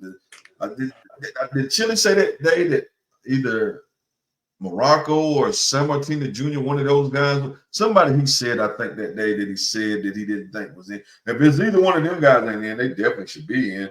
But I mean, I would think once a guy hangs it up that did any kind of top stuff with them, and I do think what is overlooked is what they call the jobbers, because those guys make as the John Cena's, the Rocks, the Stone Cold, as those guys are coming up the ladder to become the main event, those jobbers are putting them over and making them look good. So I would think, I don't know if there's any jobbers in, but you would think there'd be a place where those guys, those Brooklyn Brawlers and those guys would get into the Hall of Fame because of the work they did of going out there, putting them guys over and making them look so good as they took their steps up, to the thing. But as far as me, right off the top, knowing anybody, any names, I'm not sure. like I said, if there aren't names that are not in there, I'm not even sure. Yeah, and I agree. I think they should make the like a jobber Yeah, Hall of yeah. Fame And I hate category. that term because, but yeah, there should be some. They should get something for what they did because, of course, they probably didn't make. I mean, yeah, they probably made decent money. I mean, I guess if they, if they was on every show, but they didn't get the recognition, they call their name out, nobody would know who they are. But they had to go out there and get those guys over. Mm-hmm. And you only as good as the damn guy you working, brother. Yep, for sure. Like I don't know if you know who Mario Mancini is. Nah, not real familiar with that name. What does he do? He was he's should be in the Hall of Fame. He wrestled Undertaker's first match. He Okay. wrestled many other big name Yeah, wrestlers. see, people like that, man. Yeah, those guys like that, man, that make them guys put them over like that. And I tell you, I guarantee you, those guys like the Undertaker and the Rock. When they was down coming up, I guarantee they remember those guys. They probably remember what Mm-hmm. those guys did for them before they, had their skills all the way to where it's at. They probably remember what those guys did for For sure. Yep. What are 4 words you would describe your wrestling persona? Well, I mean, each character had a different. I mean, Cowboy Willie Watts was funny, but he was intense. Funny, intense, um, crazy, and funny, intense, crazy, wild. I guess, man. Because I mean, I had fun, but that was probably the funnest gimmick ever done. When me and Chili did the American Gangsters, I mean, we was a hard hitting. The gimmick called for seriousness, hard hitting. But when we did Cowboy Willie Watts and Black Martin Billy Watts, it was the same hard hitting, but we would throw the comedy because we'd be drinking, and so we would throw the comedy in. So we hit just as hard and worked just as hard, but we could throw the comedy and the fun into it. So it was still the same hard hitting shit. It just the gimmicks was different, so we did different shit, to get it over. Yeah, for sure. What are 3 things that annoy you the most in wrestling? Guys went about winning over and under. That's bullshit. Um, Promoters shitting on you. Like I said, I don't call now. I remember promoter. You see him going to the door, getting the money, stacking money in one pocket, money in another pocket. Man, we ain't making no money tonight. You go out there and look at the crowd, and you see him stashing money like, bullshit promoters. The workers worrying about going over and under, and bullshit promoters, workers go or worry about going over and under.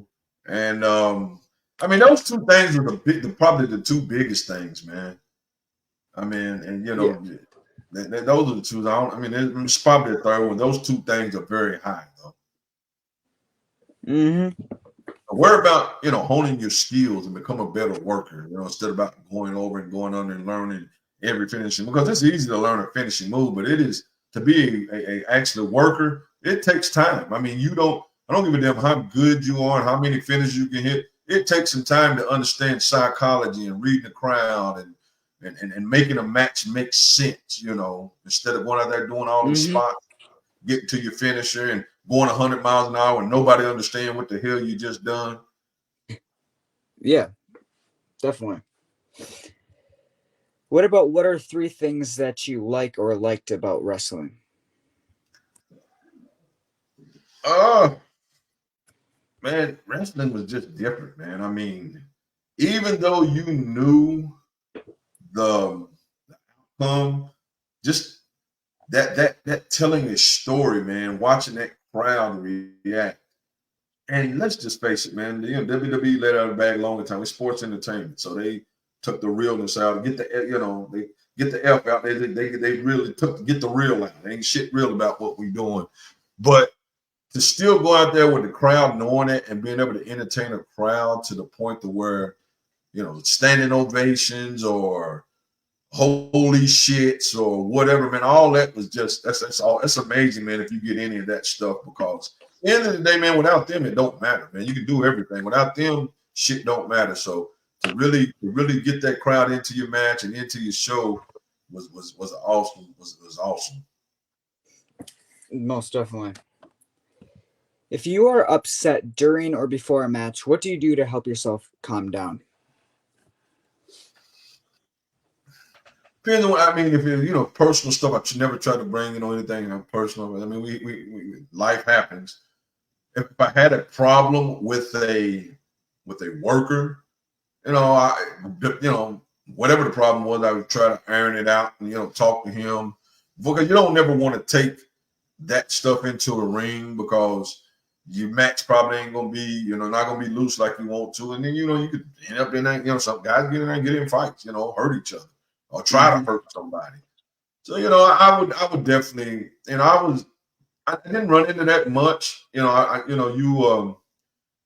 kind of went in there and they did, actually the guy that trained me and him had one of those, man. I was so green, I didn't realize that this guy was was no selling me and really and go back and watch the match. The match looked like shit. It was a Falls Count anywhere, but he was one of those guys that they thought he always needed to win, and it was sad because he was a vet.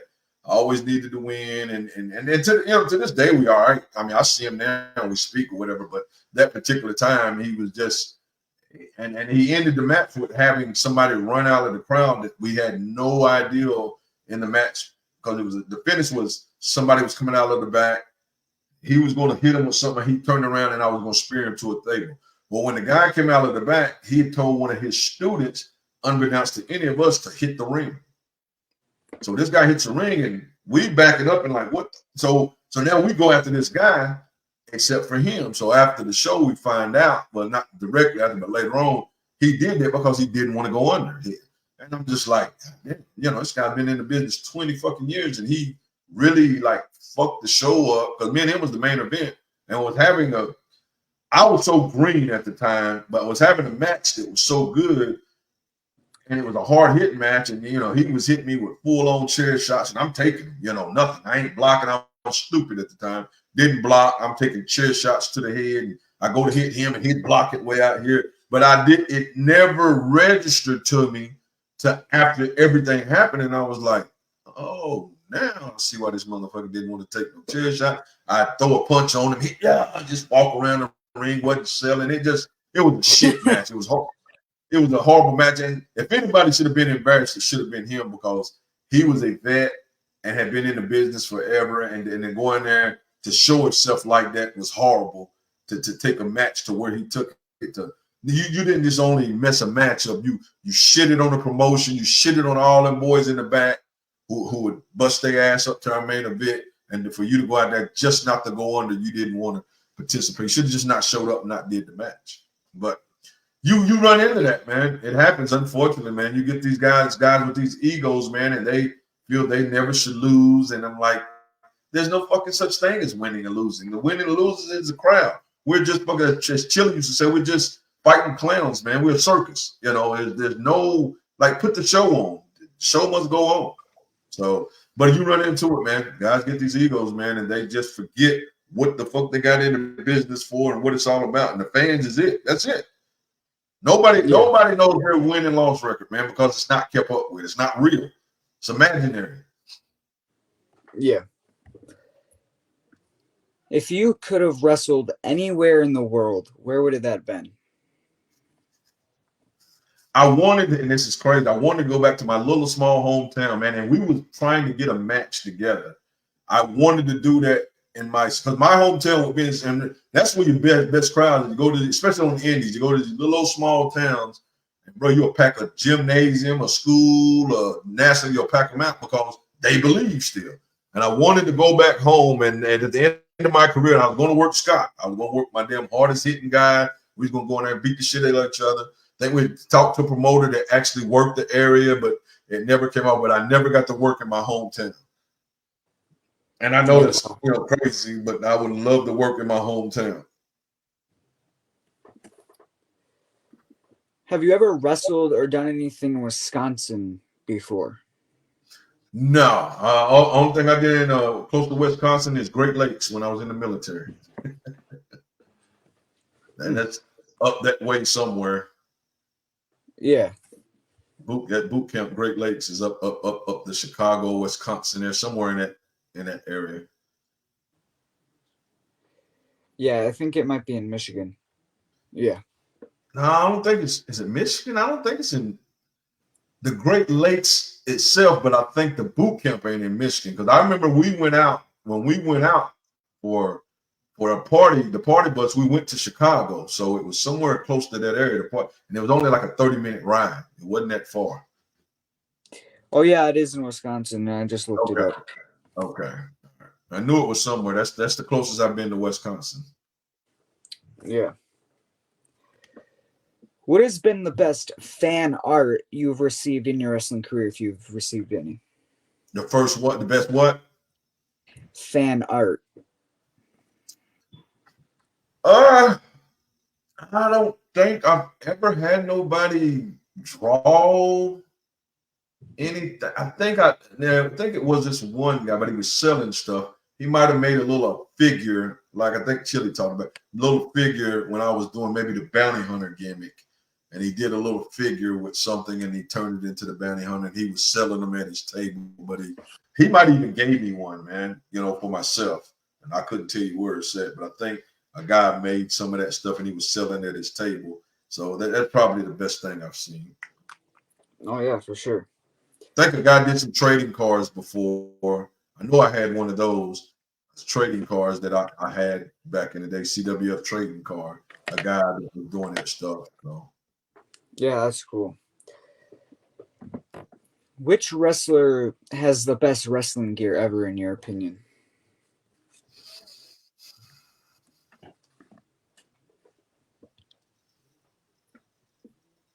I mean, Ric Flair robe was, hard to beat. Macho Man stuff was pretty cool. Uh, you know, Road Warriors, man, how could you not love that crazy? The big shoulder pads with the spikes and uh, uh, you know, I mean, I guess depending on what you're into, Glacier back in the day, I've actually did some stuff with Ray. His real name is Ray. I did some stuff with him. He came out with the snow shooting, and all the shit he used to do with WCW. So I mean, Oh, what yeah. you're into, but me personally, Ric Flair stuff was hard to beat growing up. Like I said, the Road Warrior stuff and Macho Man was pretty cool with the robes and stuff he did. He had good gear too. He used to do his thing. Yeah, definitely. What is one top unforgettable moment in your wrestling career? I'm like I said, me personally is when you work and you work around some of the best. The Harley Race thing was awesome. For him to, the Jim Cornette thing was cool. He gave us good pop, and the Harley Race thing. It was probably the two biggest, as far as personal. Somebody saying something to me that I grew up watching and used to hate Jim Cornette with the damn tennis court when he was with the tennis thing with the Midnight Express and watching that guy and then wrestling in front of him and him actually giving me props and the Harley Race thing was awesome because remember watching Harley Race and he was a man's man. He was really tough for real. And for him to say, man, that was one of the most hard hit matches I've seen in a long time, and offered to come and work up there if I wanted to, and go to Japan. And he had, that those two things were pretty. I mean, Ted DiBiase, the conversation I had with him was cool. We talked, and he said something about you ever thought about coming out. I said, well, man, this thing is too late. It ain't never too late. And I said, well, I'm in my 40s. He's like, well, you might have a point. So, when you have those kind of things, for those guys to give you props, man, that's pretty cool. Yeah, definitely. If you got signed to the WWE now, which brand would you join? Raw, SmackDown, or NXT?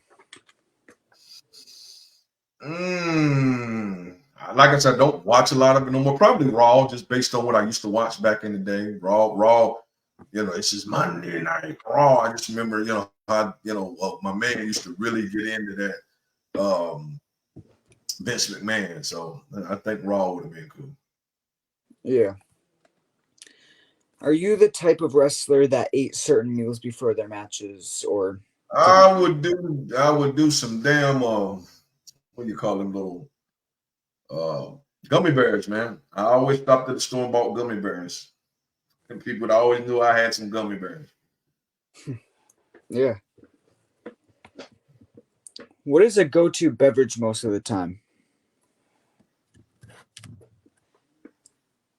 Well, in my older age, man, I used to say cold red soda, but in my older age, as I started getting older and this stuff started affecting my health a little bit, uh, drink a lot of water now, man. I will drink, for my soda fixes, I normally buy these probiotic and prebiotic things that kind of taste like soda, but they gut healthy now. Lemonade probably, man. If I just have to drink some, a good old cold beer is hard to beat when I do drink a beer. Mixed, nice drink on ice. But if I drunk something, you say I drunk it probably once a day, I'd probably drink some lemonade. I like lemonade. Yeah. If you could get any tattoo, what would that be?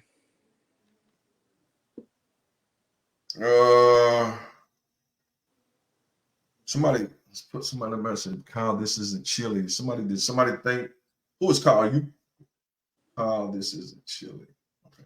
I was just reading over here in the thing over here. Somebody said this. No, it's ain't chili. Definitely ain't chili. Chili was on, I don't know how many weeks ago. Somebody wrote over the chat. But what was you saying now? If you could get any tattoo, what would it be? I mean, bro, I'm tatted up, bro. Can you see? Oh yeah. That's my granddaddy right there. That's my damn. Here we go. That's my damn it. There we go. That one. That's my grandma, and then I got a tat on my back. So I'm tatted pretty good. At this point, I wouldn't get no more. I mean, I don't know if don't have anything at that time. I got my son's name on me. I only got one son. I put his name when he was born. I don't have my mom. I probably, if I had it to do over, if I ever got any more, I probably would do my mom's. I do got both my grandmas. That's a portrait of my granddaddy. That's barbed wire wrapping all the way around my, I used to raise pit bulls. I got one of them on my arm. So yeah, man, I got plenty of tats. I probably wouldn't do nothing else, man. Yeah. The barbed wire one looked cool. Yeah, that actually goes, like I said, that goes, if you can see, it wraps all the way from my arms here, goes all the way around, and then comes on my back, and it's a KMFM, and then it comes back out and comes around the other side. So it's from this arm to that arm all the way around. Oh, wow. What is your favorite current old wrestlers theme song from WWE? Back in the day, man, they had some awesome theme songs, man. The Rocks was good. Stone Cold was good. D'Lo Brown's was pretty. It was funny, but it was good. He come out with that head. I mean, APA, all them guys, man, back in the day had good theme songs, man. Yeah, it was a couple of them back in the day when I think it was the Attitude Era, maybe it was, when them guys had those theme songs. The Undertaker, when he was doing the biker gimmick, Rolling Limp Bizkit, that was a cool one. That was pretty cool when he was doing the Limp Bizkit gimmick. So yeah, man, it was a bunch of cool ones back in the day, man. Definitely. What would you say has been your least favorite theme song?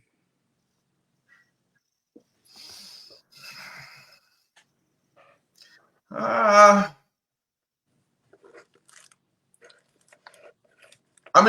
guess the Macho Man went with his and Elizabeth, but I think if I had it to do over, probably dun dun dun dun dun dun. I probably would have done something else. But I mean, it wasn't bad, because you can see what it was about, him and Elizabeth. But I think Macho Man probably could have spiced it up a little bit. Yeah. I ain't gonna say I hate it, but that's just right off the top of my head. Yeah. If you could go back and revisit any year of your wrestling career, what year would that be and why?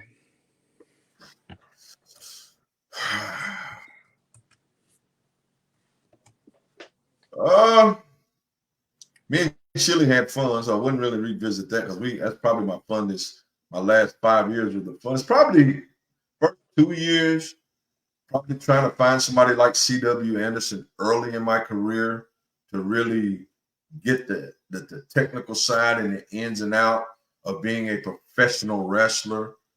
And yeah, probably locking up with him and just picking his brain and learning his stuff and learning psychology and learning technical stuff to as being older as I was to learn early how to begin to work. So even if because at that time, of course, everybody aspirations to be WWE, but if I learned that side of it that early, and then I'm a big guy, and then maybe I do try to shoot harder to get up there because I'm more comfortable in my skin with doing the things that I know they're going to be looking for because he's done it. Yeah. If you came with a warning label, what would it say? Warning label. Uh, I ain't no killer, but don't push me. Tupac. I ain't no killer, but don't push me. I don't claim to be a monster and all that, but yeah, don't. It ain't sweet neither though. You know what I'm saying? We will do what we have to do. You know what I'm saying? So but Yep. I even when I was bounty hunter and chased guys all over the country, my moniker was, man, we can do it your way or my way. My way is you get in the car and you're running from justice. I got a warrant for you. Let's go. Or your way, and you're still gonna come. So, I'm never the bully.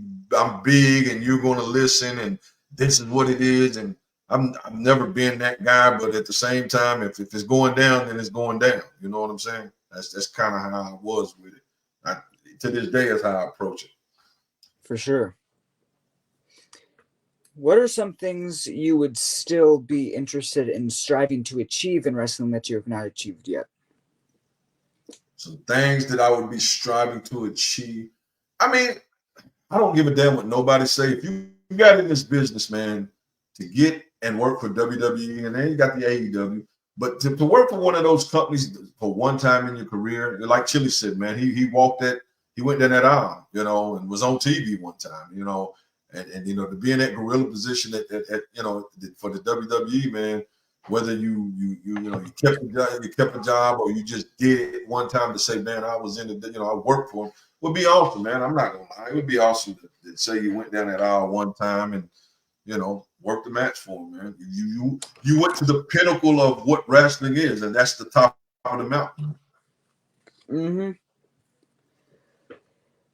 Did you ever get asked to wrestle for ECW during when Chili was there? No, because they was pretty much like you said, like he said, they was when Chili came back down and we worked. I think that was when they was going through their whole fallout, and then some of the guys wasn't getting paid, and I think they were still kind of running shows. And so when me and him kind of really, once he knew I was in the business, I don't even know if he was doing much with it no more because it kind of was at the end. So no, like I said, I worked in their building when I went up there. Scotty Matthews, we did some shows in Philly, so I worked the show for CZW in that building, and them fans was crazy, man. That was I would have loved to have been able to. That was a different world, bro. Yeah. What is the first thing you think about doing to your opponent as the match starts? Well, the first thing you're gonna do is have a good lockup. You're gonna lock up, and even if you come in, you done talk to junk and pop the crowd, and if you're the baby or the heel, you do what you do. I mean, yeah, you lock up, and you definitely don't want to blow the first spot. So lock up, and get do your first spot, and get into the match, and just as far as doing to my opponent, man, is just having a good match with him. It ain't so much doing nothing to him as much as, man, let's have a good match. You know what I'm saying? It's how I'm feeling. Let's entertain. Let's give the people what they want. Yeah, for sure. What would be your dream animal of having? Well, like I said, I was a pit bull owner, raised them for a while. One day I want a dog again. I'm kind of leaning towards either Presa Canero or Cane Corsos, a little bit bigger style of a pit bull, bigger dogs. But exotic animals, I don't know, man. I ain't too keen on shit that can eat you or shit that can bite you and kill you. I've never wanted spiders and snakes, and I mean, it'd be cool to have a lion or Black Panther or a damn tiger, but shit, this shit comes with that. So I mean, never really thought about having exotic animals. Yeah. What about if you could entrance with any animal? What animal would you choose? And then that's the same moniker. I mean, if you come out, I think Jake the Snake's his cobra was defanged, so it couldn't release venom or devenomed or something. So I think the defanged or whatever, so it couldn't really, do nothing when he came out with the when he did come out with the cobra a couple of times. Yeah, man, that's one of those things, man, because that's a wild animal, man. So you walking down that aisle and some kid or some fan does something and that, instinct, he may turn and hit you. So I mean, you probably have him muzzled or whatever. But yeah, man, I don't know. Yeah, I've never. Yeah, that's like I said, I'm never been the great adventurous guy, man. I kind of stay in my lane when it comes to that shit, man. I never was a bungee jumper or none of that shit, brother. I kind of jumping out of a plane. Damn, what am I jumping out of a perfectly good flying plane for? So I never was that adventurous guy, man. I like outdoors. I'm a fisherman. I love to fish, but yeah, not a lot of hunting. So I'm, not. I ain't really thought about that. Yeah. What is your favorite wrestling quote? Know your role. Yeah. Know your role. If you could come up with your own quote, what would it be? Shit, I don't know. uh, I don't know. Well, that's a good one. I don't even know where probably everything has been took or said. I mean, I guess if you sit down and had to come up with something, you put your thinking cap on, I probably could, but spare the moment. I don't know what what I could say or what that would be. I don't know. That's a good one, bro. That's a good one. Not sure what I would try to come up with. Probably Yeah. depend on the gimmick. Probably, a lot of things would play into that. Mm-hmm. Would you ever forgive your opponent if they injured you? Yeah, I mean, especially if it's accidental, because I mean, much as it is a planned who wins and who loses. I mean, when you're in there bumping, man, you're doing shit. I mean, when you're body slamming and drop kicking and chopping and doing these chain moves and all, I mean, stuff happens, man. So, as long as as long as you know it wasn't intentional and somebody was unsafe, doing shit unsafe, or a spot that they say they could do and really couldn't do it, and you agreed to let them do it. Yeah, I could forgive, yeah, without a doubt, long as it, under the, depending on the circumstances. But yeah, I could definitely forgive. Mm-hmm. If you could manage any wrestler right now, who would you want to manage? Like I said, I don't watch wrestling, so I probably couldn't tell you 10 wrestlers that's new wrestlers that's working right now. I just don't know wrestlers, and I think Casey Knight is Dax Hardwood. I think is his name. Yeah, I said Dawson, but I think the Dawson gimmick was in WWE. I think it's Dax Hardwood is what he's going by now. Yeah, I don't Oh, know, man. yeah. I don't yeah, I don't know a lot of wrestlers, man. That's up top anymore, man. I mean, I know some of the older guys are still funneling through and jumping from one to the other, or jumping WWE and going to AEW. But yeah, I don't know, man. I haven't watched wrestling, man, to know none of the talent that's up there now.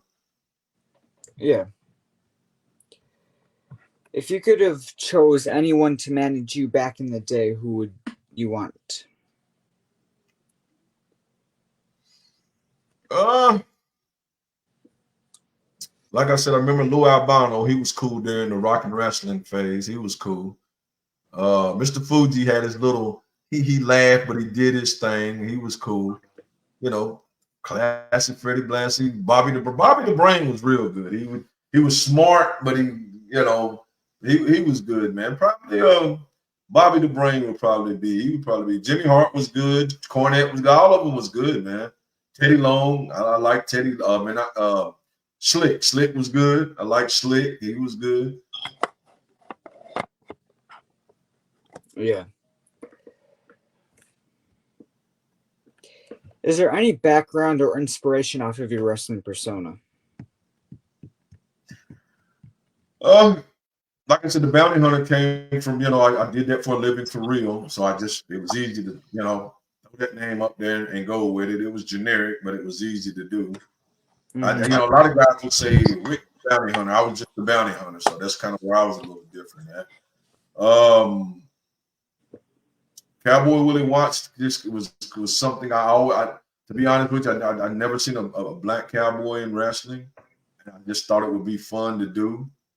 And that's where that came from. And then, of course, the American Gangsters. Me and Chili just kind of when we decided to do the tag team, they was looking for a tag team down in South Carolina. Timber had called, and me and Chili cut a promo, and then I don't even know how we came up with it, man. But we came up with it. I was from I guess from the movie, or they was doing the little series, the American Gangsters, talking about each different, and we just came up with it. That was it.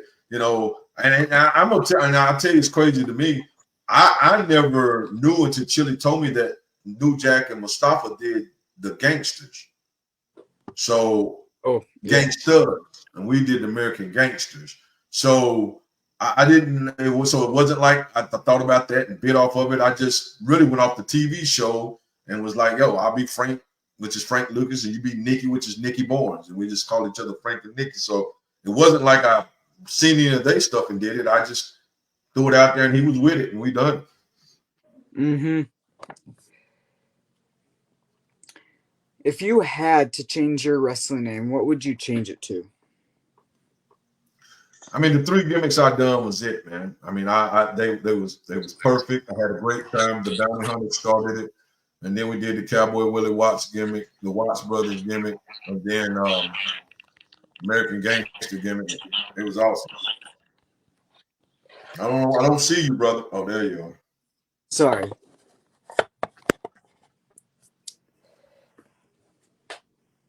If there is anything you would change about your wrestling style, what would that be?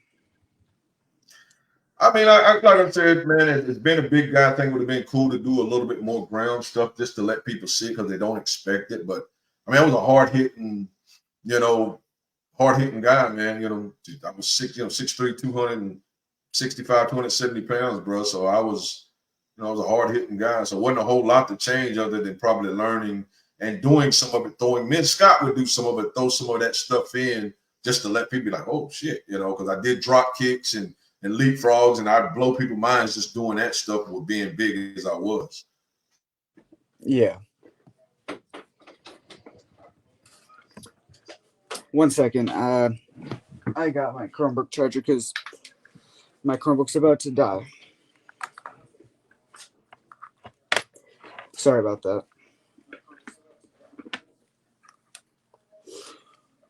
All right. So, if you went for your finisher or signature and it didn't work, do you have a plan B to do it right away after? Nah, man, you better not go back to that shit because if you did it and you messed it up, if you had small bucks in the crowds, and crowds are smart now, you fucked up and let you know. And if you went right back to it, now you probably need to try to go to your veteranship and work you and your man, call some stuff in the ring, work angles, and get back around to it. Yeah. If you could dump any type of food and beverage on your opponent, what food and beverage would that be? I don't know, man. I probably would think about if I was getting it done to me, so I wouldn't be too nasty.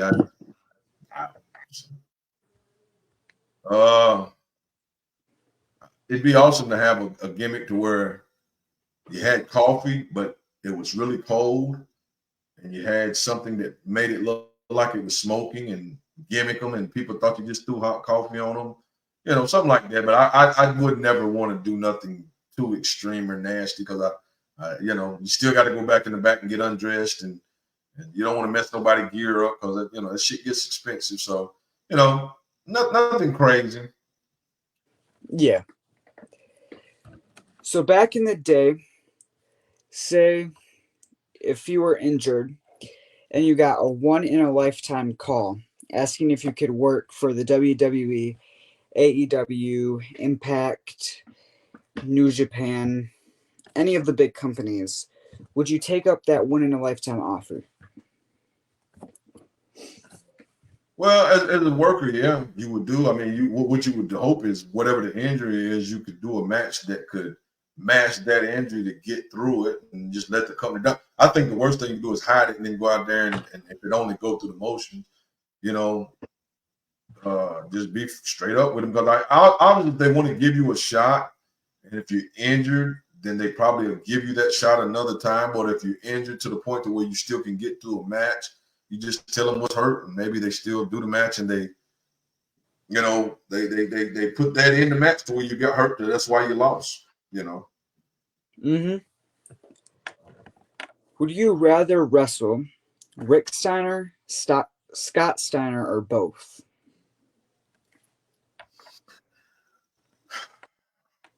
I don't know, man. I mean, because it's hard to tell about those guys. From what I heard, like both of them was, could shoot as well as regular, really work. So Mm-hmm. I would think before Scott turned to Papa Pump, maybe him, because Rick was always seemed like a crayon short of the bunch. He was always off a little bit. But once Scott turned to Papa Pump and went in that persona, yeah, definitely Rick.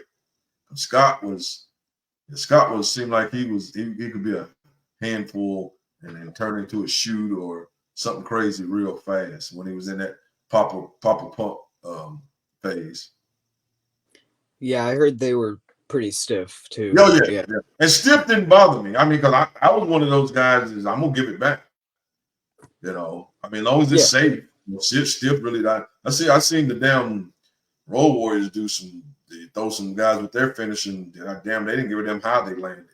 That would have been, scary. But I mean, if a guy's Mm-hmm. stiff and then safe, then so be it. Let's work. Yeah. What has been the worst weapon you've got beat/hit with in a match? I mean, bro, people don't understand chairs. Those folding chairs are not fun. I mean, especially if you're not blocking, as I was stupid when I was younger. I mean, I've done what ladders was in the match, and like I said, a chair. Me and Scott, we would bring all kind of shit to it. Yeah, chair shot, man, is not nothing sweet, bro. Definitely, especially if a guy swung a chair. Yep. And it depends how hard the swing is too. Yeah, that's Probably. what I said. It depends on who's swinging the chair. Oh, yeah. What are your hobbies? What were and are your hobbies other than wrestling? I'm a fisherman, man. I fish bass tournaments with a local club.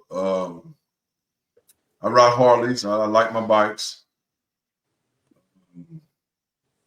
Yeah, man. I still work. I said I work out. I enjoy going to the gym still. I don't try to going out when I was young and lift the gym, but I still enjoy staying in some kind of shape. But yeah, fishing would have to be my probably all-time favorite hobby. I love to fish. I love the bass fish. Yeah. Love to get to Wisconsin to catch smallmouth. Never caught smallmouth bass. Oh. Who would you put in your Mount Rushmore of wrestlers?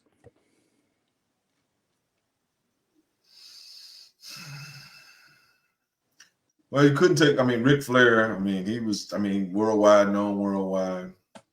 Mm-hmm. I was a big Macho Man fan from little, even before he was Macho Man, was just Randy Savage. I was a fan of his.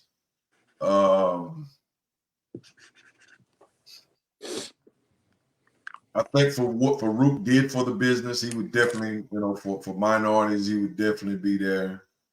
And there's no wrong answers to that. And probably bringing up the not literally bringing up the rear, but entertainment purposes. I mean, may not be the most technical, but entertainment rock is hard to beat. And like I said, Stone Cold. I mean, just you say Forrest Rucker, Stone Cold was awesome.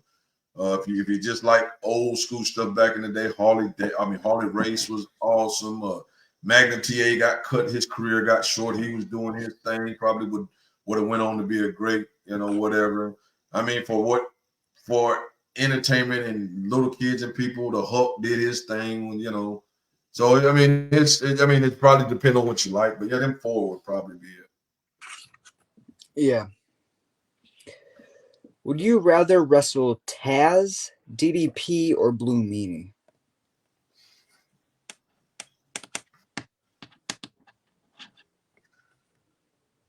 Definitely, probably either the Blue Meanie or DDP. I think DDP was probably, since he started late. I mean, he was around the business, but he started at 38, 39, but he was around the business. So it's not the same as just coming from the indies and starting. So he probably would have an understanding of what, a Blue Meanie, from what Chili said, you can go out there probably. But I mean, I think guys like Taz and, I don't know him, but a lot of guys with those personas that they really had them like running through and wrecking and, wrecking people, I guess until they respected you or understood or whatever, you probably could have matches with them that could be rough because they don't know you, don't respect you, they might not want to do a whole lot of shit with you. They just want to do what they do and leave. I think DDP definitely would be understanding, and Blue Meanie probably would be understanding. And Taz could have been. I'm just going off of what I seen when I did see him work. Yeah. Who would you consider as a brother and sister in wrestling? Scott definitely was. Scott and Chili. Scott early and then Chili late. Because me and Chili, we really formed a tight bond. And to this day, we still talk. I mean, he texted me earlier. He hit me while I was on the show, which is telling me he did your show before. But me and Scott, man, early in the Indies, man, we rode most of the shows together. I mean, he stayed with me some, man. We was really, really close. But I mean, life happens, and these guys go on and have families and whatever, and you still speak. But yeah, at different points in time, them two guys were probably my closest. This guy named Broderick McQueen. He did some stuff when I first started. Me and him still hanging out. So this guys we form a relationship that end up being, lifelong. And then there's some guys when you see them again, it's hey, how you doing? But you really don't talk. So, but it's one or two, three guys that I from day one to now that I'm still around. Yeah.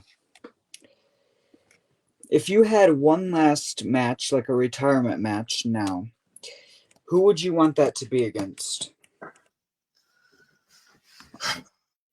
Again, like I said, it would be hard not to say Scott, man. We just had so many great, hard-hitting matches.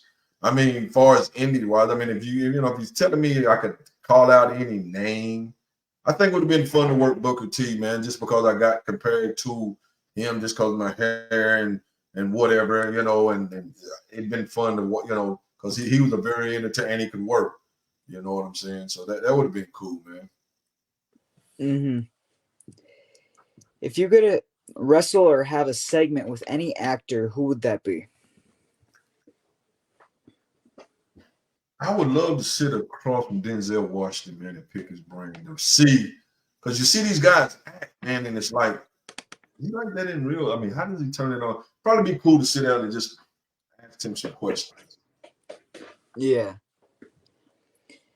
I would like to see you wrestle Bob Sapp. Or Lester Despite. Bob, he played with the wrestling thing a little bit, didn't he, over in Japan? I know he was doing the MMA / boxing / whatever y'all gonna give me a paycheck for. Yes, that was he was entertaining, man. I can't knock him. He went and made his money, man. So I can't knock him. And that's what it's all about. Make your damn money. What I Mm-hmm. mean, after about a minute, he was blowed up and generally got his ass whooped. But if he could hit you inside of that minute, he definitely could hurt Yep, you. He's a big guy, 300 pounds of damn pretty much muscle. for sure. If you could guest star in any TV show and or movie, which would it be?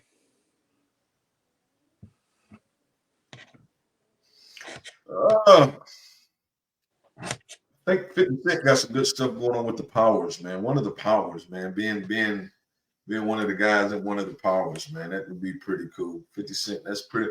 That's kind of. I watched all of his shows when they go. Snowfall would have been cool to be in the end of the Snowfall series that is over now. It would have been pretty cool to be. I get called Uncle Jerome a lot, like because I got a nephew that owns a gym, and I call him nephew, and they call me Unc, so get compared to that a lot. So, but yeah, man, Snowfall would have been cool too.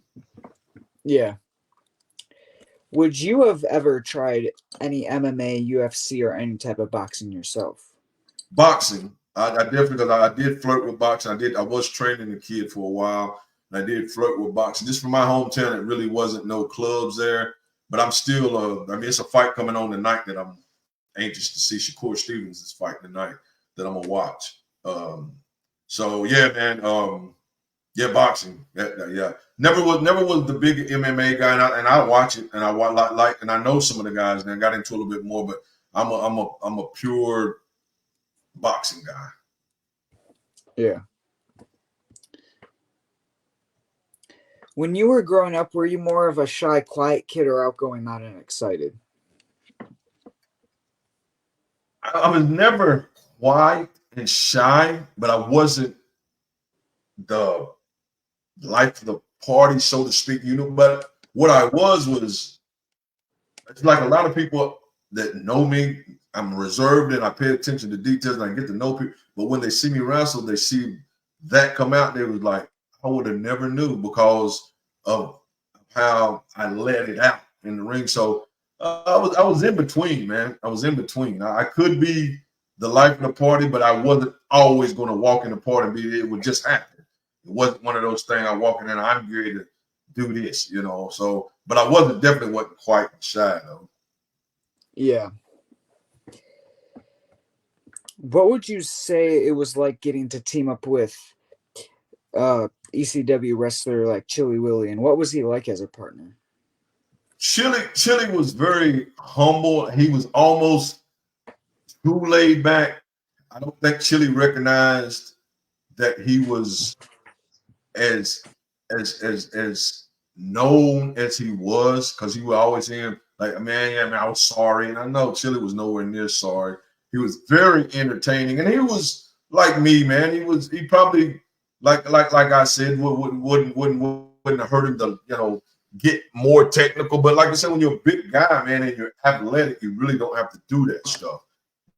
But yeah, it was awesome, man, because people knew Chili, man, and I would ride his coattail, man. I would go in there and I'd do my part and we'd have fun, man. But I would always tell him, no, bro, you're an ECW original, bro. Like, when we got, matter of fact, when we got money, when we call promoters call us, I'll be like, bro, they gotta pay for you, bro. I'm riding your coattail, so I'm gonna get some money too. But you was on TV. I mean, you've done some stuff. I mean, you was developmental, WWE, bro. So right there. I mean, that's how you make money on the indies is who you are and what you've done. Just an indie Yep. worker is just not a great pay. But if you done been up top and been on TV and done that stuff, that's where the money comes in because that's people know that name. For sure. But he's a very humble guy, man. Chili doesn't no big head and he was, he wouldn't tell guys, no, you ain't doing that, you can't do this. I mean, we went out there and worked, man. We had fun, man. We was in it. When we got together, that's what we said, man. Once it's not fun, we're gonna stop. And then we really didn't stop because it wasn't fun anymore. We kind of got, we was older and we kind of both was like, and then he Chili picked up and he moved away and I went through some things and so, but yeah, we still was having fun. Yeah. What is the story of how you and Chili met? At the YMCA, like I said, we was in the gym working out together. Um, and I was a professional bounty hunter, licensed bounty hunter in North Carolina, and slash bail enforcement. And he was an ECW wrestler and also doing the tough man contest. So we would just kind of, I would ask him about his stuff, he'd ask him about my stuff, and we just kind of, and then once, once years later, because it was years later when we tagged, once we got back around each other, man, we just got to talking, man, and I don't even know how it came up, man. It just I think we just said, man, you know what, let's tag, y'all, and we went with it. Yeah. So, what was your reaction when you got asked to wrestle for the NWA? Well, that NWA South thing, man, was kind of that they brought me and Chili in as a tag team. I think they got the sanction from NWA because some people started, but they got NWA South sanctioning. And like I said, man, when we first got there, I mean, bro, it was a who's in the locker room of young talent that he was already with. The guy that what's the guy? He was at WWE. He was doing a Creed gimmick, but he's in WWE with what's the guy? The three of them. One of them got hurt, Big E, and them three guys. Oh, Xavier Woods? Not Xavier Woods. Kofi Kingston? Not Kofi, but the one that he was doing a Creed gimmick back in Impact, and then he went over to the WWE. But anyway, him, I seen Abdullah the Butcher. I mean, it was who's of older NWA guys that was coming there to the new guys that was coming in. I think Gene Anderson's son was there. Like I said, Reed Flair, God rest his dead before he died. Ricky Steamboat's son. I mean, it was Ted DiBiase. It was a who's who in that locker room, man. You would see guys that were either on their way up or already at NXT or OVW, whatever at the time, to guys that were, older guys coming in to do spots. So it was a who's in that locker room, man. So it was cool, man. The first time I worked, I said, NWA, okay, I remember NWA back, and then we got in the locker room. This is a big deal. And it was a great setup. That was another place that had a great setup. Mm-hmm. What is one top memory / match of yours that you'll never forget from the NWA?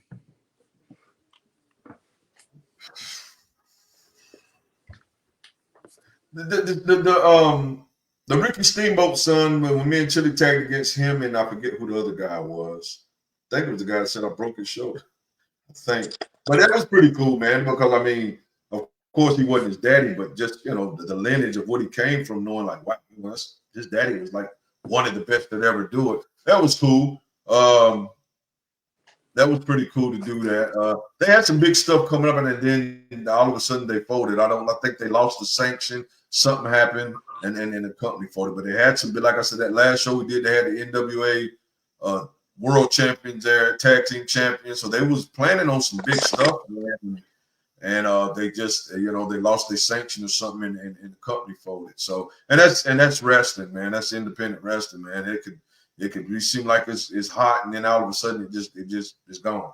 So, but so we really, that was probably the, that I remember that guy. But we did some matches with him, but I shows for him. But I don't think we wrestled no names for him, because, like I said, we did, I think, about 4 shows, and then they was gone.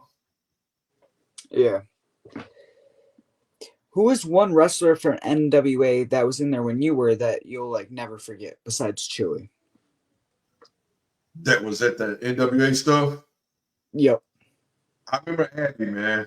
Abby sitting, Abdullah the Butcher sitting talking to us. And of course, Jim Cornette was classic. I actually think Gene Anderson's wife was there, because I think his son it was crazy seeing him come out. They used to wear them 3-stripe shoes, the Anderson, and he had them shoes around his neck, his dad's shoes. So, but as far as biggest names was there, would have been Abby, of course, and Jim Cornette was there. And like I said, most of the other guys were either guys on their way up or pretty big on the indies. They either on their way up to, or at developmental already, or coming from Impact. But it was some guys. It was who's of guys in that locker room that was today's talent. You know what I mean? Back then, today's talent. Like I said, the only, I believe Manny might have came I do remember Abdullah the Butcher because we talked to him. Yeah. If you got asked now in your life slash career to return to the NWA, because NWA is bringing in wrestlers here and there. Yeah, I've seen some of this stuff. I've seen some guys that some local guys that I know have went down there. I think the Dawson brothers. I think they went down there, and I think a guy named Damian Wayne I used to work with used to go. I don't know if he still goes. Used to go down there. So I've seen some guys that still was doing stuff with them. Yeah.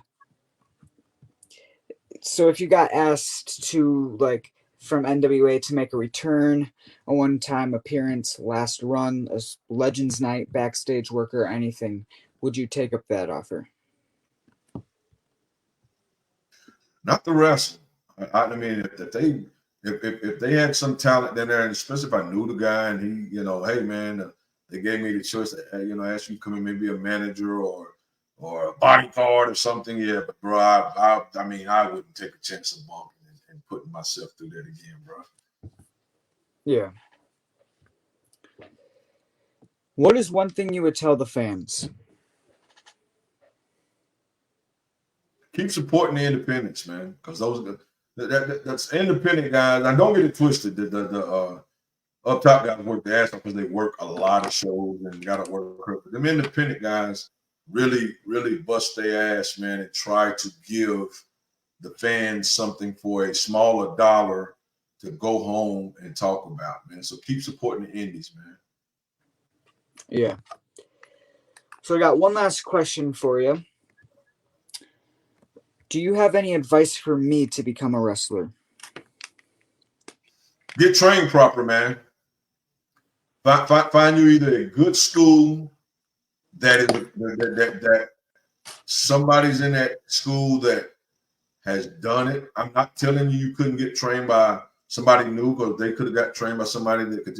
But man, I would say find you a good accredited school that somebody.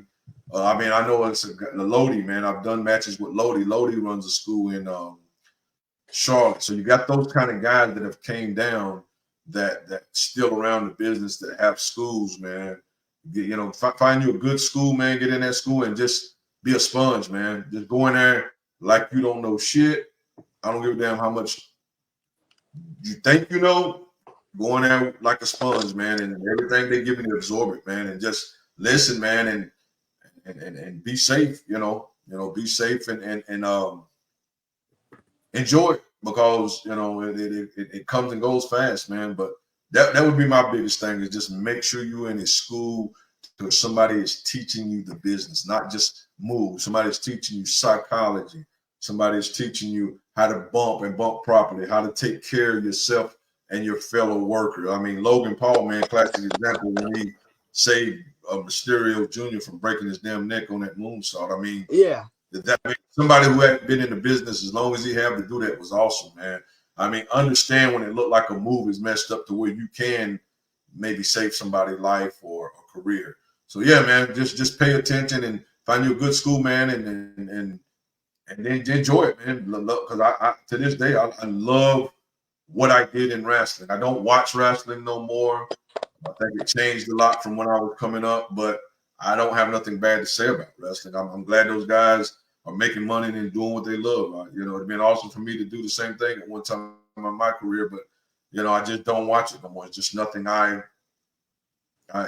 just don't watch it. It's nothing I really look forward to, look into the doing anymore. I don't watch it, but I don't hate it. I have nothing against it, and I wish all the guys luck in the world. I mean, even when they had the TV show, I can't think of the name. It was on Stars. I think it was on the rest. It was in Denton, Georgia. I forget the name of the show, but anyway, it was a wrestling show. I watched that both series, both seasons. So I still like wrestling. I just think wrestling has changed for what I was looking at as wrestling. But I would tell you definitely to just get a good school, man, and be a sponge, bro. Be a sponge. Thank you. Is it something you're thinking about doing one day? Yeah, that's my dream to become a wrestler. Okay. Well, do it, man. Do it. That's one thing I tell anybody, man. If it is a dream, go far as your physically you can go, and don't let nobody tell you you can't do it or you're not big enough, you're not strong enough. We've seen all kind of wrestlers from this size to that size to that size, whether it's a 1 month run to a 10-year run, man. Do what you do. Don't let anybody tell you can't do it, but I would say get trained properly. Yeah. Thank you.